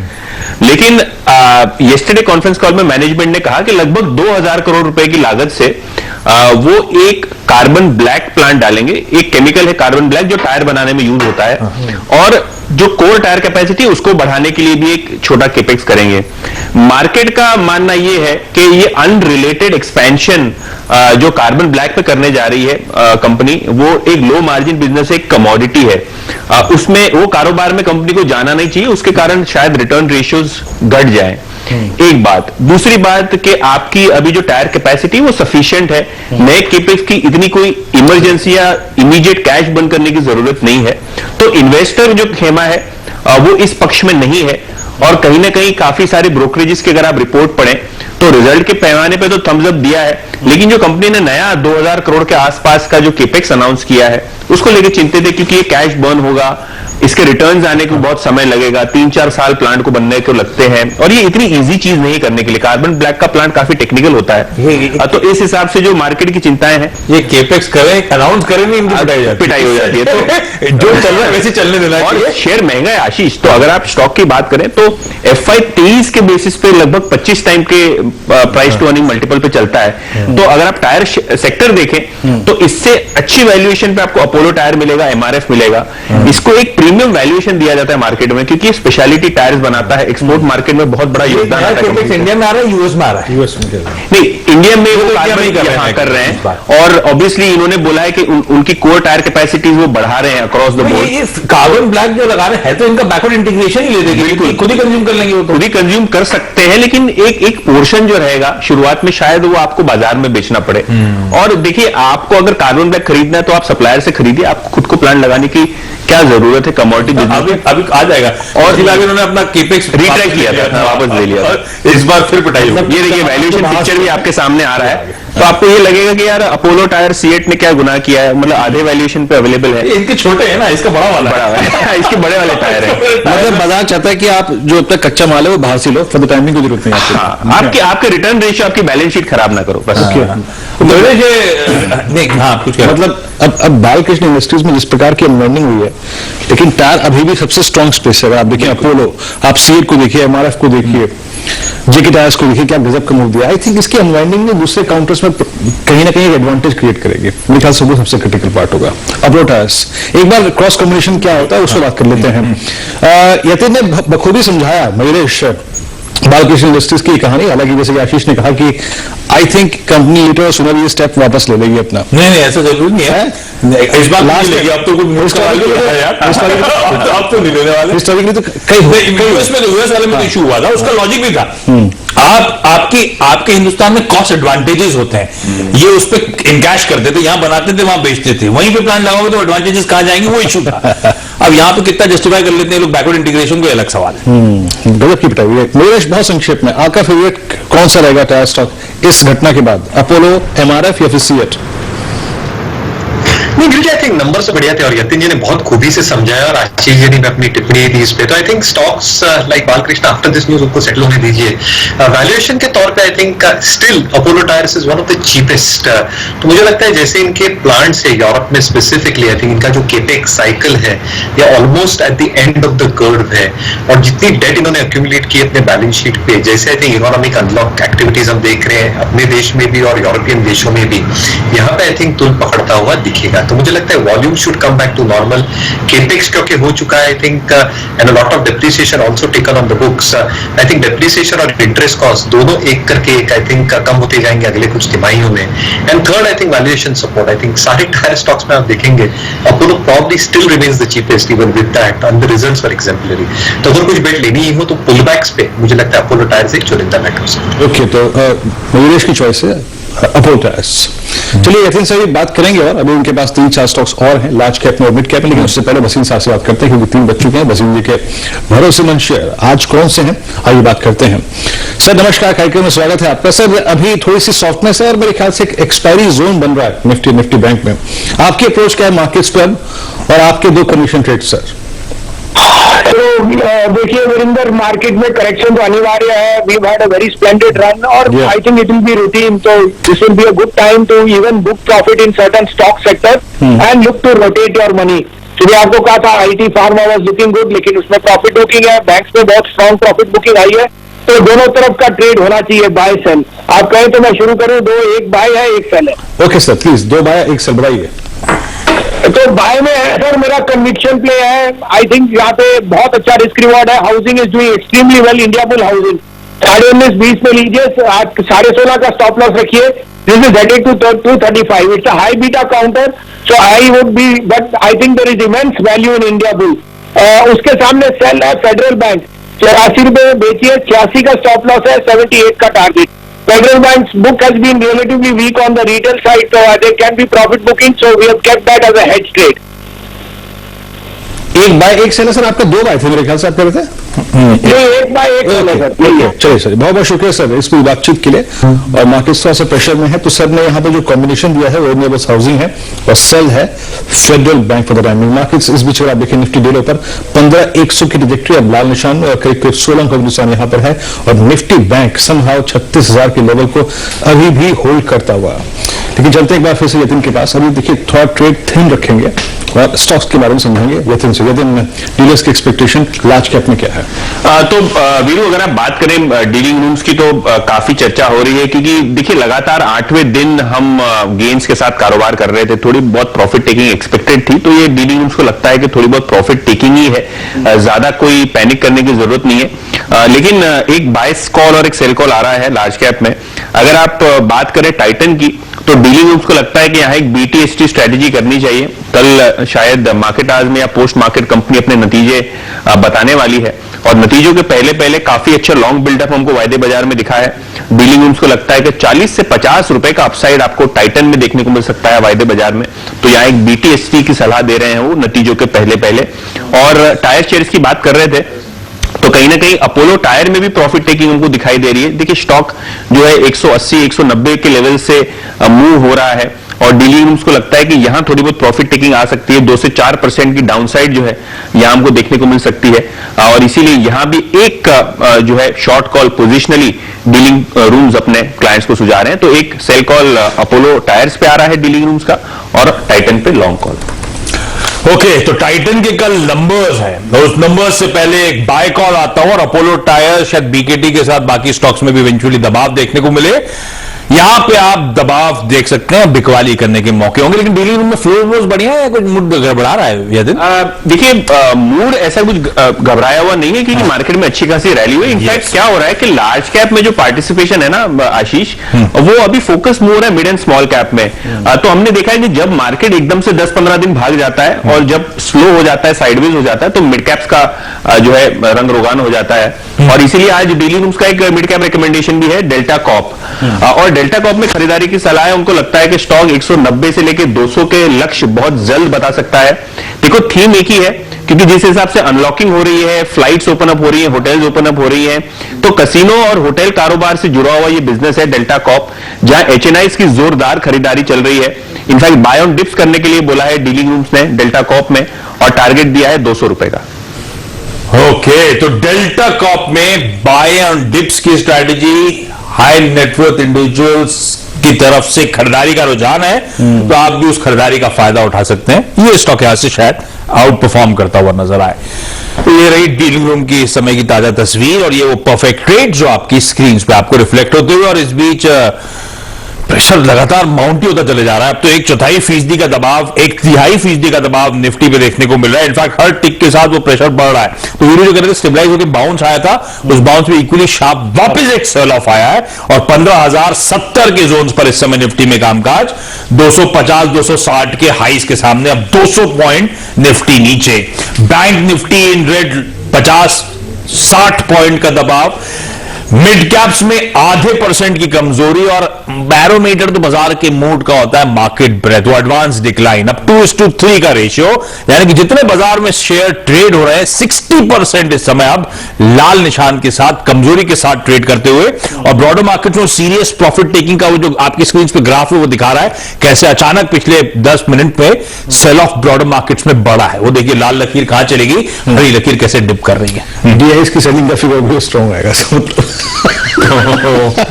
खैर इस बीच याद रखिएगा 15,000 सबसे इंपॉर्टेंट है। हाँ। अपने जहन में क्यों 15,000, 15,050 और इवन 15,100 चला गया स्क्रीन से, लेकिन इन 3 पुट्स में वीकली कॉन्ट्रैक्ट में सबसे बड़ा ओआई खड़ा है। तो आपके जो पोजिशनल ट्रेड्स हैं उन पर थोड़ा सा सतर्कता, अब जब प्रॉफिट बुकिंग आ रही है तो रखिए जरूर। चलिए कुछ और बात करते हैं। हमारे साथ चंदन तापड़िया जुड़ चुके हैं मोतीलाल ओसवाल फाइनेंशियल सर्विसेज से। चंदन, गुड आफ्टरनून कार्यक्रम में स्वागत है। चंदन, आपकी अप्रोच मार्केट्स पे एग्जैक्टली अगर आप देखें क्रिटिकल जोन से घूमा निफ्टी, और उसमें अब हर स्टॉक में पेन है। लार्ज कैप में अगर आप देखें, और जो दिग्गज चल रहे थे आखिरी के आधे पौन घंटे में, वो भी बैकफुट पे है। आपकी अप्रोच क्या रहेगी? आप क्या ट्रेड लेके कैरी करेंगे निफ्टी पर? 15,000 की पुट ले जाएंगे, या फिर इस डिप का इस्तेमाल करेंगे 15,100 की कॉल लेने में, या फिर 15,200 की कॉल लेने में? जी हाँ, देखिए ओवरऑल बाजार में जरूर ऊपर के लेवल से डिक्लाइन देखा है, बट जो स्ट्रक्चर है वो इंटेक्ट है।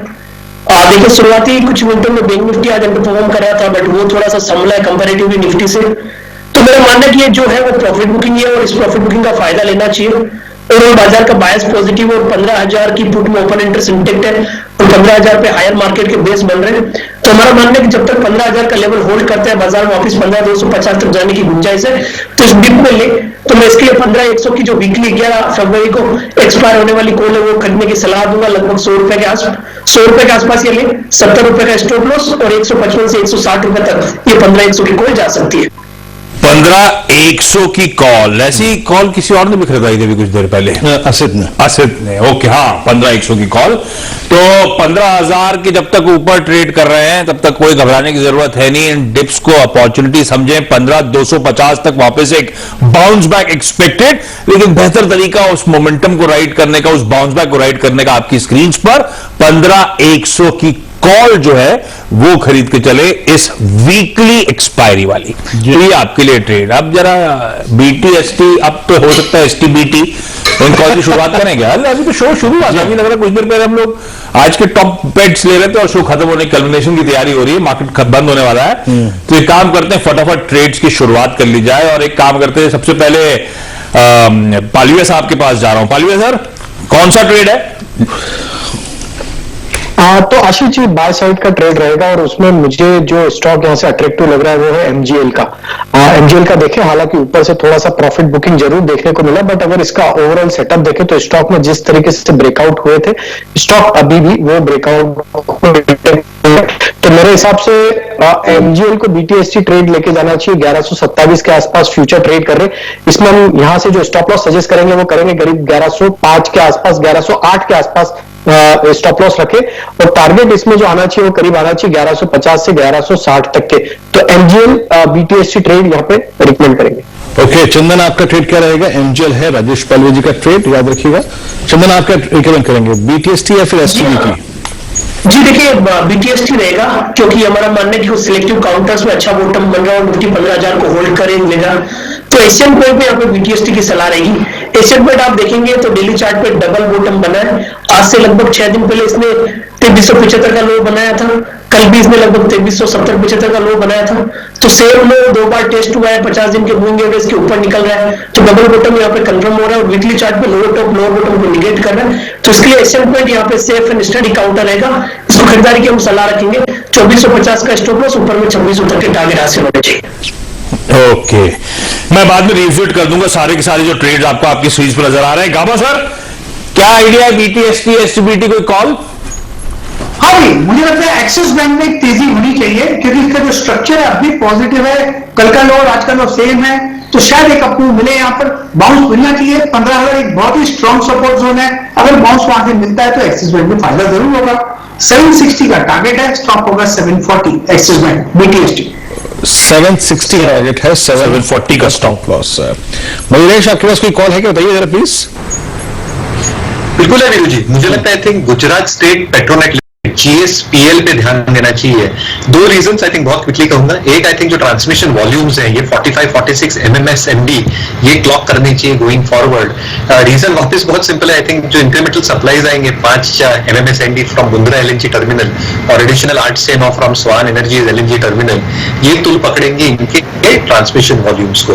दूसरा, आई थिंक इनकी जो सब्सिडरीज है, स्पेसिफिकली गुजरात गैस, उसके आपने नतीजे देखे थे और गुजरात गैस की जो वैल्यूएशन कैप्चर होती है ये पूरी तरह से प्राइस में कैप्चर ही नहीं होती। तो अगर मैं स्टैंड अलोन ट्रांसमिशन कम, ट्रांसपोर्टेशन कम, गैस वॉल्यूम्स का बिजनेस ले लूं तो मुझे लगता है जीएसपीएल का जो स्टैंड अलोन बिजनेस का FY22 की अर्निंग्स ग्रोथ आएगी उस पर value around the current market price आती है। गुजरात गैस को अगर हम 20-25% का होल्डिंग कंपनी डिस्काउंट भी देते हैं तो वो बिल्कुल कैप्चर नहीं हो रहा है प्राइस में।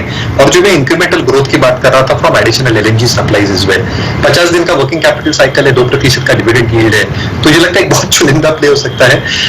50 DMA से बाउंस लिया है 215 इन टुडेज ट्रेड, तो 215 का स्टॉप लॉस रखे फॉर अ टारगेट ऑफ 240। वाह, जीएसपीएल खरीदारी करने का कॉल 240 के टारगेट्स के लिए। श्रीकांत, आपका आइडिया? देखिए, मुझे लगता है कि 2 स्टॉक्स पे ध्यान देना है। एक तो है कि मार्केट में और थोड़ा करेक्शन बढ़ सकता है। शायद मुझे लगता है कि एक बार 15,000 के लेवल्स को मार्केट तोड़ के एक बार 14,900 या 14,950 के लेवल्स छू सकता है मार्केट, क्योंकि मार्केट ने काफी बड़ा रनअप किया है।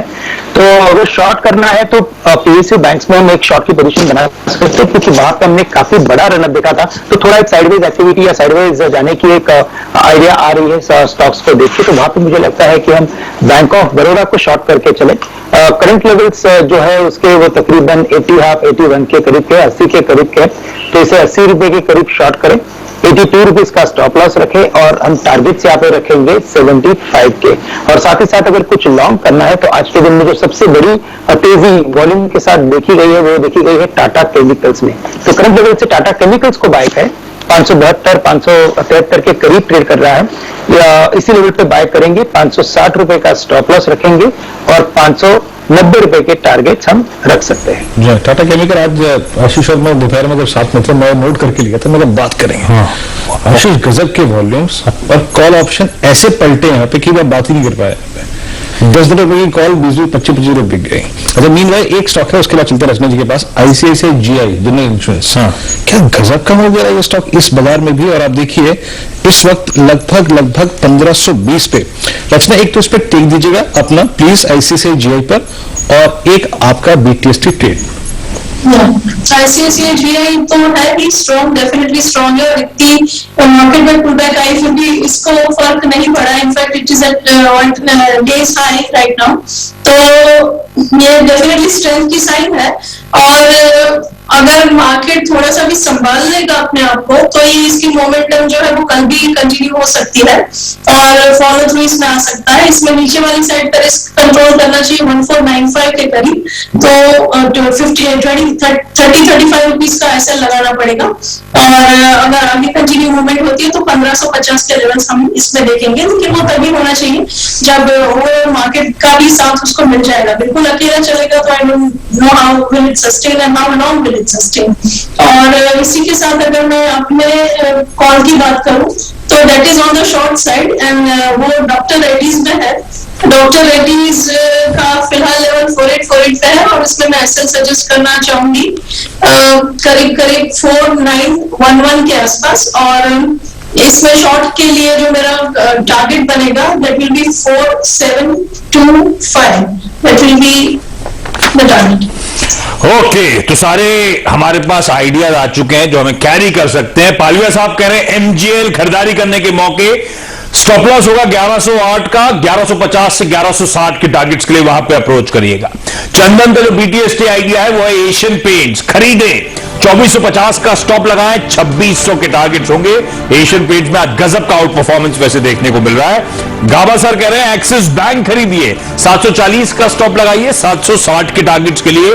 मयूरेश ने भी एक बढ़िया कॉल दिया आपको, जीएसपीएल खरीदना है, 215 का स्टॉप और 240 के ट्रिगर टारगेट्स होंगे।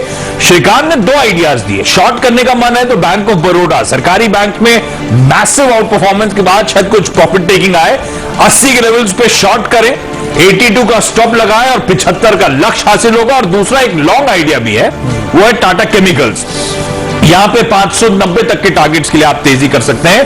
टाटा केमिकल्स वैसे पिछले कुछ घंटों में गजब का मूव दिखाना शुरू कर चुका है। आजकल टाटा ग्रुप की कंपनी का नाम बड़ा जोड़ा जाता है इधर। रचना जी ने जो कॉल दिया वो एक सेल आइडिया है, डॉक्टर रेड्डीज लेबोरेटरीज 4911, 4911 के स्टॉप, 4725 के टारगेट्स। तो बढ़िया कॉल्स आ चुके हैं सेशन के क्लोज से पहले, इनमें से आप किसी में भी दाव लगा सकते हैं। मार्केट एकदम सपाट इस समय कामकाज करते हुए पकड़ा नहीं, पकड़ना लॉजिकल नहीं है, पकड़ना कल सुबह लॉजिकल है, लेकिन लॉजिकल हाँ सिर्फ एक चीज है, 15-100 की कॉल, क्योंकि 15,000 का बेस है आपके पास और वो एक लॉजिकल ट्रेड हो सकता है। बाकी एक बार मैं टाटा मोटर्स को देखा था, इनफैक्ट टाटा समूह के स्टॉक्स पे बात कर लेते हैं। टाटा समूह के स्टॉक्स में मूव है, नो डाउट इस वक्त प्रॉफिट बुकिंग हुई, लेकिन Tata chemicals, Tata Motors DVR, उसके बाद आप टीसीएस को देखिए। कल टीसीएस में हम इसी वक्त क्लोजिंग में 3300 की कॉल के बारे में बात कर रहे थे। राजेश पालवे जी, अगर इस समूह में कुछ जोड़ना हो डिप्स में, क्योंकि स्ट्रेंथ तो है यहाँ पे, वो बात दूसरी है कि बाजार आखिरी के घंटे में थोड़ा सा डिप लेके नीचे आया, बट इस डिप का अगर इस स्पेस में इस्तेमाल करना हो टाटा समूह, तो आप कौन से स्टॉक लेना चाहेंगे? तो वीरेंद्र जी, मैं टाटा मोटर के साथ जानना चाहूंगा, क्योंकि स्टॉक में अगर देखें तो पिछले 4-5 सेशन से एक रेंज में कंसोलिडेशन हो रहा है, और जिस तरीके से स्टॉक में स्ट्रेंथ बनी हुई है लॉन्गर टर्म टाइम फ्रेम पे, तो मुझे लगता है टाटा मोटर को यहाँ से ऐड करना चाहिए, क्योंकि ये स्टॉक में यहाँ से वापस हाई प्रोबेबिलिटी है कि ये वापस अप ट्रेंड की तरफ अपना दिखाएगा। तो मेरे हिसाब से 340 की कॉल ऑप्शन से भी इसको ट्रेड किया जा सकता है। 340 की कॉल ऑप्शन जो कि करीब 16 रुपए के आसपास भी ट्रेड कर रही है, इसे बाय कर ले, तो रिस्क भी आपकी मैनेज रहेगी। यहाँ पे स्टॉप लॉस आप रखें करीब 12.5 रुपए के आसपास, थोड़ा सा पोजिशनल ट्रेड है। मुझे लगता है कि टाटा मोटर वापस यहाँ से 360-370 की तरफ मूव होना चाहिए, क्योंकि सेटअप इसका पॉजिटिव है। तो ये कॉल के टारगेट जो होंगे, पोजिशनल टारगेट होंगे करीब 28 रुपए तक के। तो 12 रुपए के स्टॉप लॉस से 340 की कॉल ऑप्शन बाय करनी, 16 रुपए 50 पैसे में अभी ट्रेड करी 28 रुपए के टारगेट के लिए। ओके, तो टाटा मोटर्स खरीदारी करने का कॉल, लेवल्स आपकी स्क्रीन पे। लेकिन महेश, पता चल रहा है कि टेस्ला कौन सी टाटा ग्रुप की कंपनी के साथ करार करने वाला है? सर कोई आइडिया नहीं आशीष जी। एक क्वेश्चन और है आपके लिए। हाँ, अच्छा, हाँ, वो इंटरेस्टिंग, जरूर इंपॉर्टेंट क्वेश्चन है ये। महेश, आईटी कंपनीज, अब तक हम लोग यूरोप और यूएस की बात करते थे, एक्सपैंड करना, यहां से बड़ा अच्छा ज्योग्राफिकल ट्रैक्शन लाना, ये कितना इंपॉर्टेंट है? ये Japan, south east Asia in IT companies के लिए इंपॉर्टेंट है ना? हाँ या ना, बताइए। नहीं, बिल्कुल इंपॉर्टेंट है, और एक डिवर्सिफिकेशन भी होता है आशीष जी। तो जैसे आई थिंक ये सारी एशियन कंट्रीज या जापान भी आई थिंक इंक्लूडेड हो जाएगा इंपॉर्टेंट है। अभी सवाल, ये सवाल का आंसर दीजिए। ये विप्रो ने दमाऊ की ताकी ऊंची को कंट्री हेड और एमडी बनाया जापान का, कितना पॉजिटिव है कंपनी के लिए? सर वो तो मुझे पता नहीं, लेकिन आई थिंक अगर ऑर्डर फ्लोज वहां से आते गए तो आई थिंक बहुत पॉजिटिव रहेगा। हम सुबह से इस खबर को समझने की कोशिश कर रहे हैं, यकीन मानिए। चलिए, कोई बात नहीं, कोई दिक्कत की बात नहीं, आगे बढ़ते हैं। और टाटा मोटर्स पे बात हो गई थी, उसके बाद हम ऐसी थोड़ा सा, अगर आप देखें, विप्रो पे मन हल्का कर रहे थे अपना, ये बात दूसरी है। लेकिन इस बीच आप देखिए आईसी से जीआई, ये रहा ट्रेड। अभी कुछ देर पहले बात की थी रचना जी से, वहां से 10 रुपए का स्विंग देखे और डे हाई पर 1531 अब आ चुका है।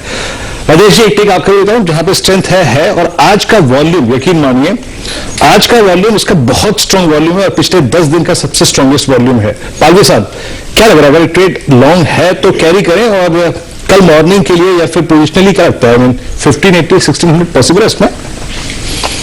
देखिए, बिल्कुल इसमें पॉसिबल है, क्योंकि ये स्टॉक में एक बड़ा करेक्शन ऑलरेडी हो चुका है, और मुझे ध्यान पड़ रहा है बजट के दिन ये करीब स्टॉक ट्रेड कर रहा था 1300 रुपए के आसपास। वहां से ये स्टॉक में जो रिकवरी बनी है अब ये 1525 के आसपास है। मुझे लगता है बिल्कुल इसको कैरी करना चाहिए। 1575 तक के टारगेट मुझे लगता है कल के सेशन में ही इसमें देखने को मिलेंगे, क्योंकि इसमें अब एक शॉर्ट कवरिंग का मूव बनते हुए दिख रहा है।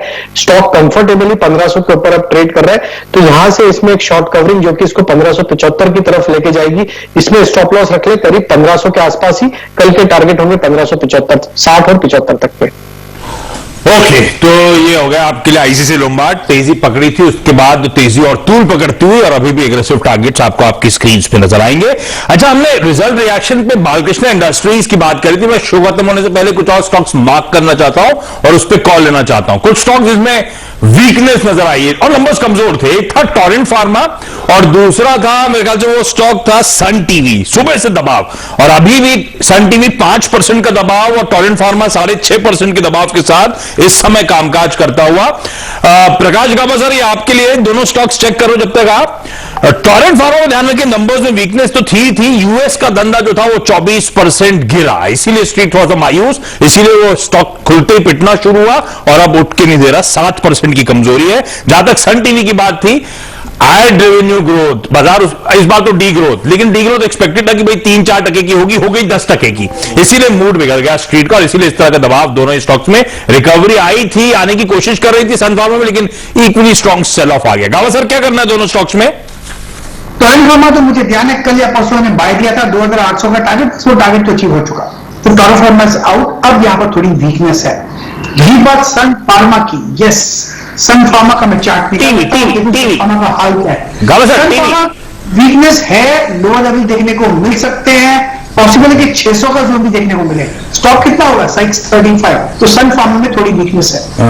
आप टीवी कितने बोलते रहिए, एक बार चार्ट खोल लिया तो खोल लिया, एकदम कमेंट्री आएगी। प्रकाश सर, सन टीवी की मेरी आवाज आएगी प्रकाश सर आपको? सन टीवी की बात कर रहे हैं आप? मेरी आवाज आई नहीं आई आपको? मुझे नहीं आएंगे तो मैं एकदम कंसंट्रेशन से करते हैं गावा सर, जो काम करते हैं एकदम कंसंट्रेशन के साथ। टेक्निकल एनालिस्ट की जो एक ना वो होती है कहीं ना कहीं, क्या कहते हैं उसे, वो रेखाओं का खेल, रेखाओं का खेल है, बस रेखाओं में खो जाते हैं। इस बीच आप देखिए, अभी हम कुछ देर पहले बात कर रहे थे बालकृष्ण इंडस्ट्रीज, जो हादसा हुआ यहाँ पे, लेकिन उसका एक एडवांटेज किसी और हादसा नहीं हुआ है, वो उसमें केपेक्स अनाउंस करा, जेन्युइन बाजार को अच्छा नहीं लगा, उसका स्टॉप लॉस ट्रिगर होगा, इसके लिए हादसा होगा, उसके लिए हादसा, देखिए रनिंग स्टॉक एक बार अगर 5% शेयर हो जाए तो उसके लिए हादसा हो गया, ठीक है, वो कल कॉन्फिडेंस आप गेन नहीं कर पाएंगे। आप देखिए एमआरएफ आज ऑल टाइम हाई पे क्लोज हो रहा है, एमआरएफ उसका एक पहला लखटकिया शेयर बनने जा रहा है देश का, ये क्योंकि मेरे स्क्रीन पर आया था तो मैंने मार्क कर दिया, एमआरएफ ये इसका ऑल टाइम हाई क्लोज होगा। चंदन से इस पर आ लेते हैं, इसके ऑप्शंस आप ट्रेड नहीं कर पाएंगे, हाँ किसी के पास रखा हो तो पूछ देते हैं एक बार। चंदन इस पर आया आपकी?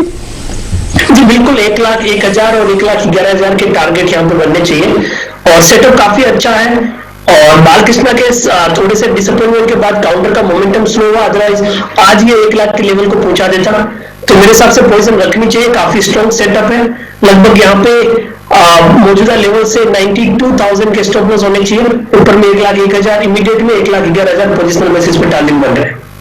अरे तो लाख के ऊपर जाने की तैयारी, 1,11,000 के टारगेट इवेंचुअल, मुझे लगता है इसको तो सेलिब्रेट करने की जरूरत होगी जब भी 1 लाख का जादुई आंकड़ा ब्रीच करेगा। लेकिन आप बातों में गाबा सर को भूल गए, गाबा सर वो सन टीवी था, वो स्टॉक चार्ट तक देख लीजिए जल्दी से।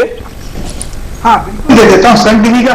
और क्या होता है कि जब फार्मा की बात कर रहे थे तो मैंने ये भी फार्मा होगा, सन टीवी में थोड़ी वीकनेस है, थोड़ी सुबह जो ब्रेकडाउन खुला था फिर ऊपर मिला वो नेगेट हो चुका, वीकनेस कंटिन्यू होगी, शायद 500 का जोन देखने को मिले, वहां पर शायद थोड़ा सपोर्ट मिले, लेकिन फिलहाल वीक है सन टीवी। ये पता है वैसा वाला हो गया, एक मूवी थी ना वाला बटन दिख रहा है, हाँ दिख रहा है, दबा दिया, नहीं दबाना था।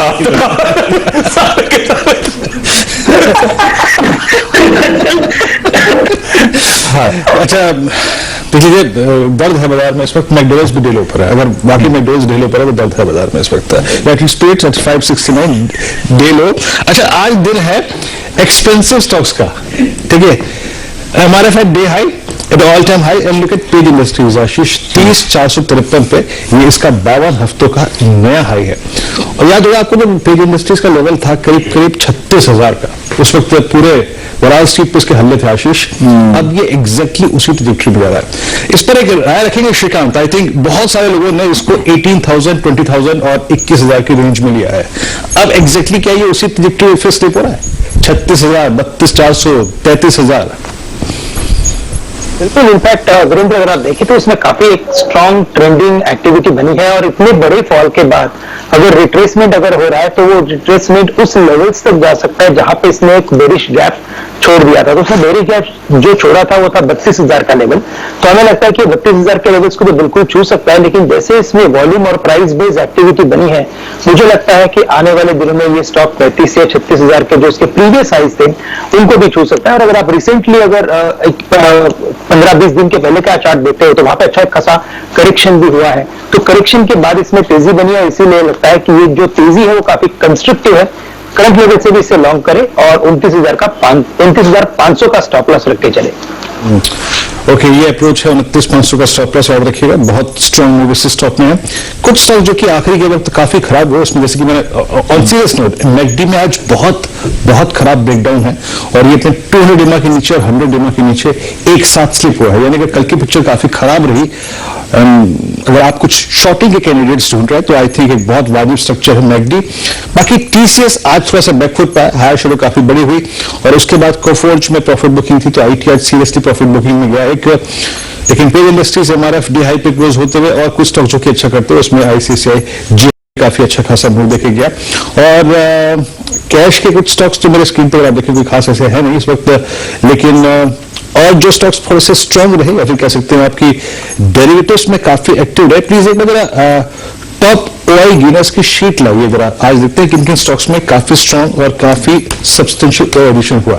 इस क्रम में याद रखिएगा, एक था टाटा इलेक्सी और आईटी स्पेस में जिसमें काफी स्ट्रांग एडिशन था, और अगर आप देखें वायदा बाजार में इसमें एक था Tata chemical, Indus tower, Voltas white good segment में और साथ ही साथ एसबीआई लाइफ, ये कुछ ऐसे स्टॉक्स थे जिनमें आज काफी अच्छा खासा लॉन्ग साइड में कोई एडिशन हुआ है। आशीष बिल्कुल ठीक बात। तो ये वो स्टॉक्स जहां पे लॉन्ग साइड में एडिशन होते हुए इंडस टावर्स अब 6% की मजबूती के साथ ट्रेड करता हुआ, अच्छा मोमेंटम। और मेरे ख्याल से इंडस टावर्स के नंबर्स स्ट्रांग आए थे, उसके बाद से एक्यूमुलेशन, और अब देखिए धीरे धीरे करके स्टॉक चल रहा है। जरा चार्ट दिखाइए डायरेक्टर साहब। महेश, इंडस टावर्स में जाते आते कोई कॉल है क्या? क्योंकि भारतीय का आउट परफॉर्मेंस मेरे ख्याल से इससे बैग एंड बैगेज हटाता है। भारतीय का अंडर परफॉर्मेंस और वो एजीआर ड्यूज से बाजार हमेशा डर जाता है कि भारतीय इंफ्राटेल या फिर इंडस टावर्स जो हो गया है इसमें कहीं वैल्यू अनलॉक करने की कोशिश ना हो। इंडस टावर्स पे अब कॉल क्या है?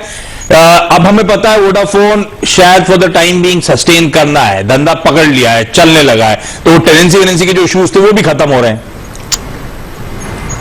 ये बिल्कुल, आई थिंक जैसे आपने राइटफुली कहा, आई थिंक जो पहले दिक्कतें थी, जो एक्सपेक्ट कर रहे थे कि वोडाफोन सर्वाइव होगा नहीं होगा, अभी आई थिंक जो सर्वाइवल ट्रेंड्स दिख रही है, आई थिंक जो टेनेंसी रेशियोज हैं ये 2.10 के ऊपर रहने की बिल्कुल उम्मीद रख सकते हैं। दूसरा, आई थिंक जो इनके दोनों बिजनेसेस है, energy business as well as mobile telecom tower businesses, tenancy ratio तो तुल पकड़ेगा ही टुकड़ेगा, बट आई थिंक जो इनपुट कॉस्ट होती है इनके लिए in terms of running these towers, I think ये भी अच्छी खासी स्टेबलाइज हो गई है। और आई थिंक जो एंटरप्राइज वैल्यू पर टार निकल के आ रही है, I think that has stabilise as well. दूसरा, आई थिंक जो बैलेंस शीट है, I think is very very supportive. I think dividend yield in excess of 8-9% बहुत ज्यादा कुछ डेट बुक्स पे आएंगी, और जो अर्निंग्स रिकवरी दिख रही है पिछले तिमाही में, अगर ये सस्टेन होती है तो आई थिंक री रेटिंग हो सकती है।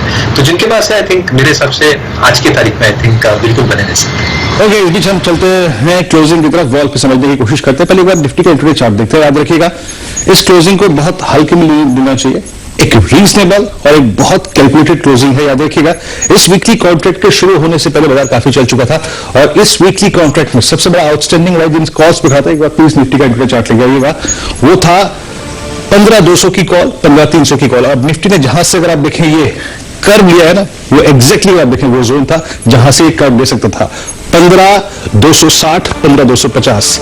तो एक रीजनेबल ऑप्शन जोन से प्रॉफिट बुकिंग आई है। कैसी प्रॉफिट बुकिंग आई, क्या रहा क्लोजिंग का, अगर आप देखें जो लेवल आइए देखते हैं स्क्रीन पर, हीट मैप लेके आइए, और साथ ही साथ अगर आप देखिए इंडेक्सेस हैं उनका जोन लेके आइए।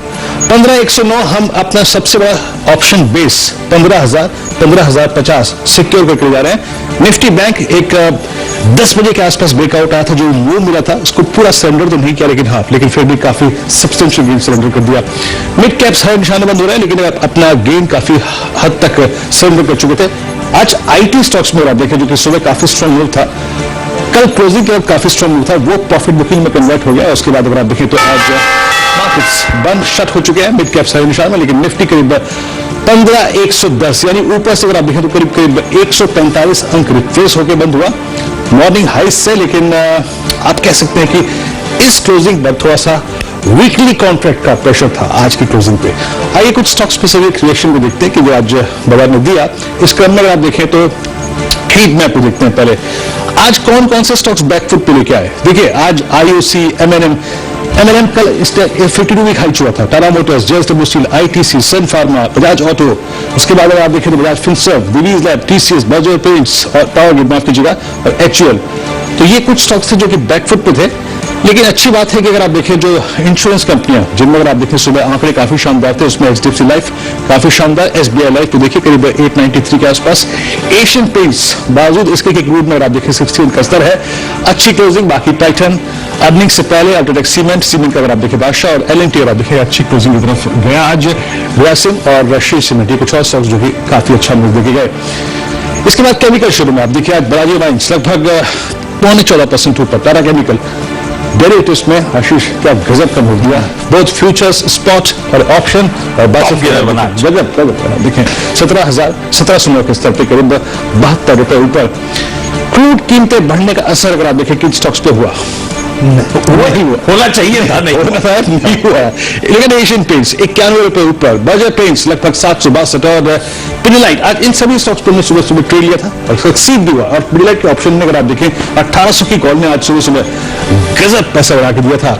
तो क्रूड की कीमतें बढ़ने का असर नहीं हुआ, सही वजह इसका एग्जैक्टली देखिए यही है, नतीजा वैसा है। मुथूट फाइनेंस एक गजब का मूव था इस स्टॉक में, लेकिन गुजरात फ्लोर बैकफुट पे आया, फर्स्ट सोर्स बैकफुट पे आया, लगभग 5% नीचे, करीब 5 लोग नुकसान के साथ 96-90 पे। और कुछ पैरामीटर्स पर आप देखें क्लोजिंग को एक बार फिर से लेकर आइए। तो आज हमने आशीष इस एक्सपायरी के क्लस्टर का ऊपरी छोर भी छुआ और निचला छोर भी छुआ। तो बजट से जो तेजी हमने पकड़ी थी बैक टू बैक 6 दिनों की, आज उसमें जाके फाइनली फ्लैट क्लोज, और अगर अपडेट आ जाएगा तो शायद इन रेड हम फाइनली क्लोज होते हुए नजर आएंगे।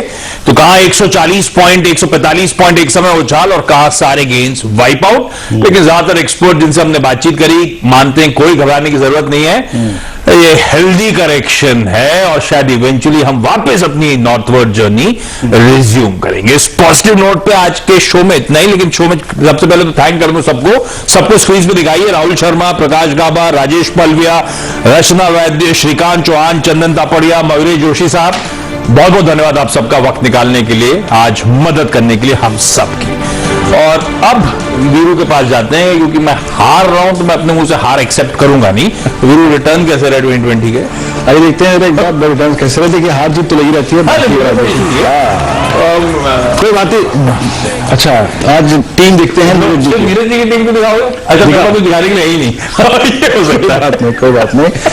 सत्य को अगर आप देखिए कोई प्रमाण की जरूरत है तो जो है सो है। स्क्रीन पर लगभग नीरज जी की टीम में 2.5%, बालाजी माइंस, टीवी जेड। आज नीरज जी बाजी मार गए स्टॉक सिलेक्शन में, मतलब उन्होंने कुछ स्टॉक छीन भी लिया आशीष से। आज सुबह डिस्कशन न्यूज़ में यही चल रहा था, और जागरण प्रकाशन मैंने मानवारी करने की कोशिश करी थी, मैंने कहा इन दोनों में से एक कोई। आपका बीपीसीएल सुबह काफी स्ट्रॉन्ग मूव देखी गया, वो स्वाद ही कहानी खत्म हो गई है। हाँ, ये बात शुरू देखी गया, लेकिन हाँ, स्टॉक सिलेक्शन वो कैश मार्केट के गजब के स्टॉक्स थे टीम में, इसलिए वो अच्छा मैसिव आउट परफॉर्मेंस। इवेंचुअली आप लोग का फायदा हुआ होगा देश की टीम अगर आपने फॉलो करी है। जी हाँ, चलिए तो कल फिर से होगी आपसे मुलाकात सुबह 7 बजे मॉर्निंग कॉल में। बात करेंगे ग्लोबल मार्केट पे, आपकी निफ्टी पे अप्रोच कर रहे हैं, स्टॉक्स एंड न्यूज़ पर बात करेंगे, और फिर होगी मुलाकात कमाई का मुनाफे की तैयारी में।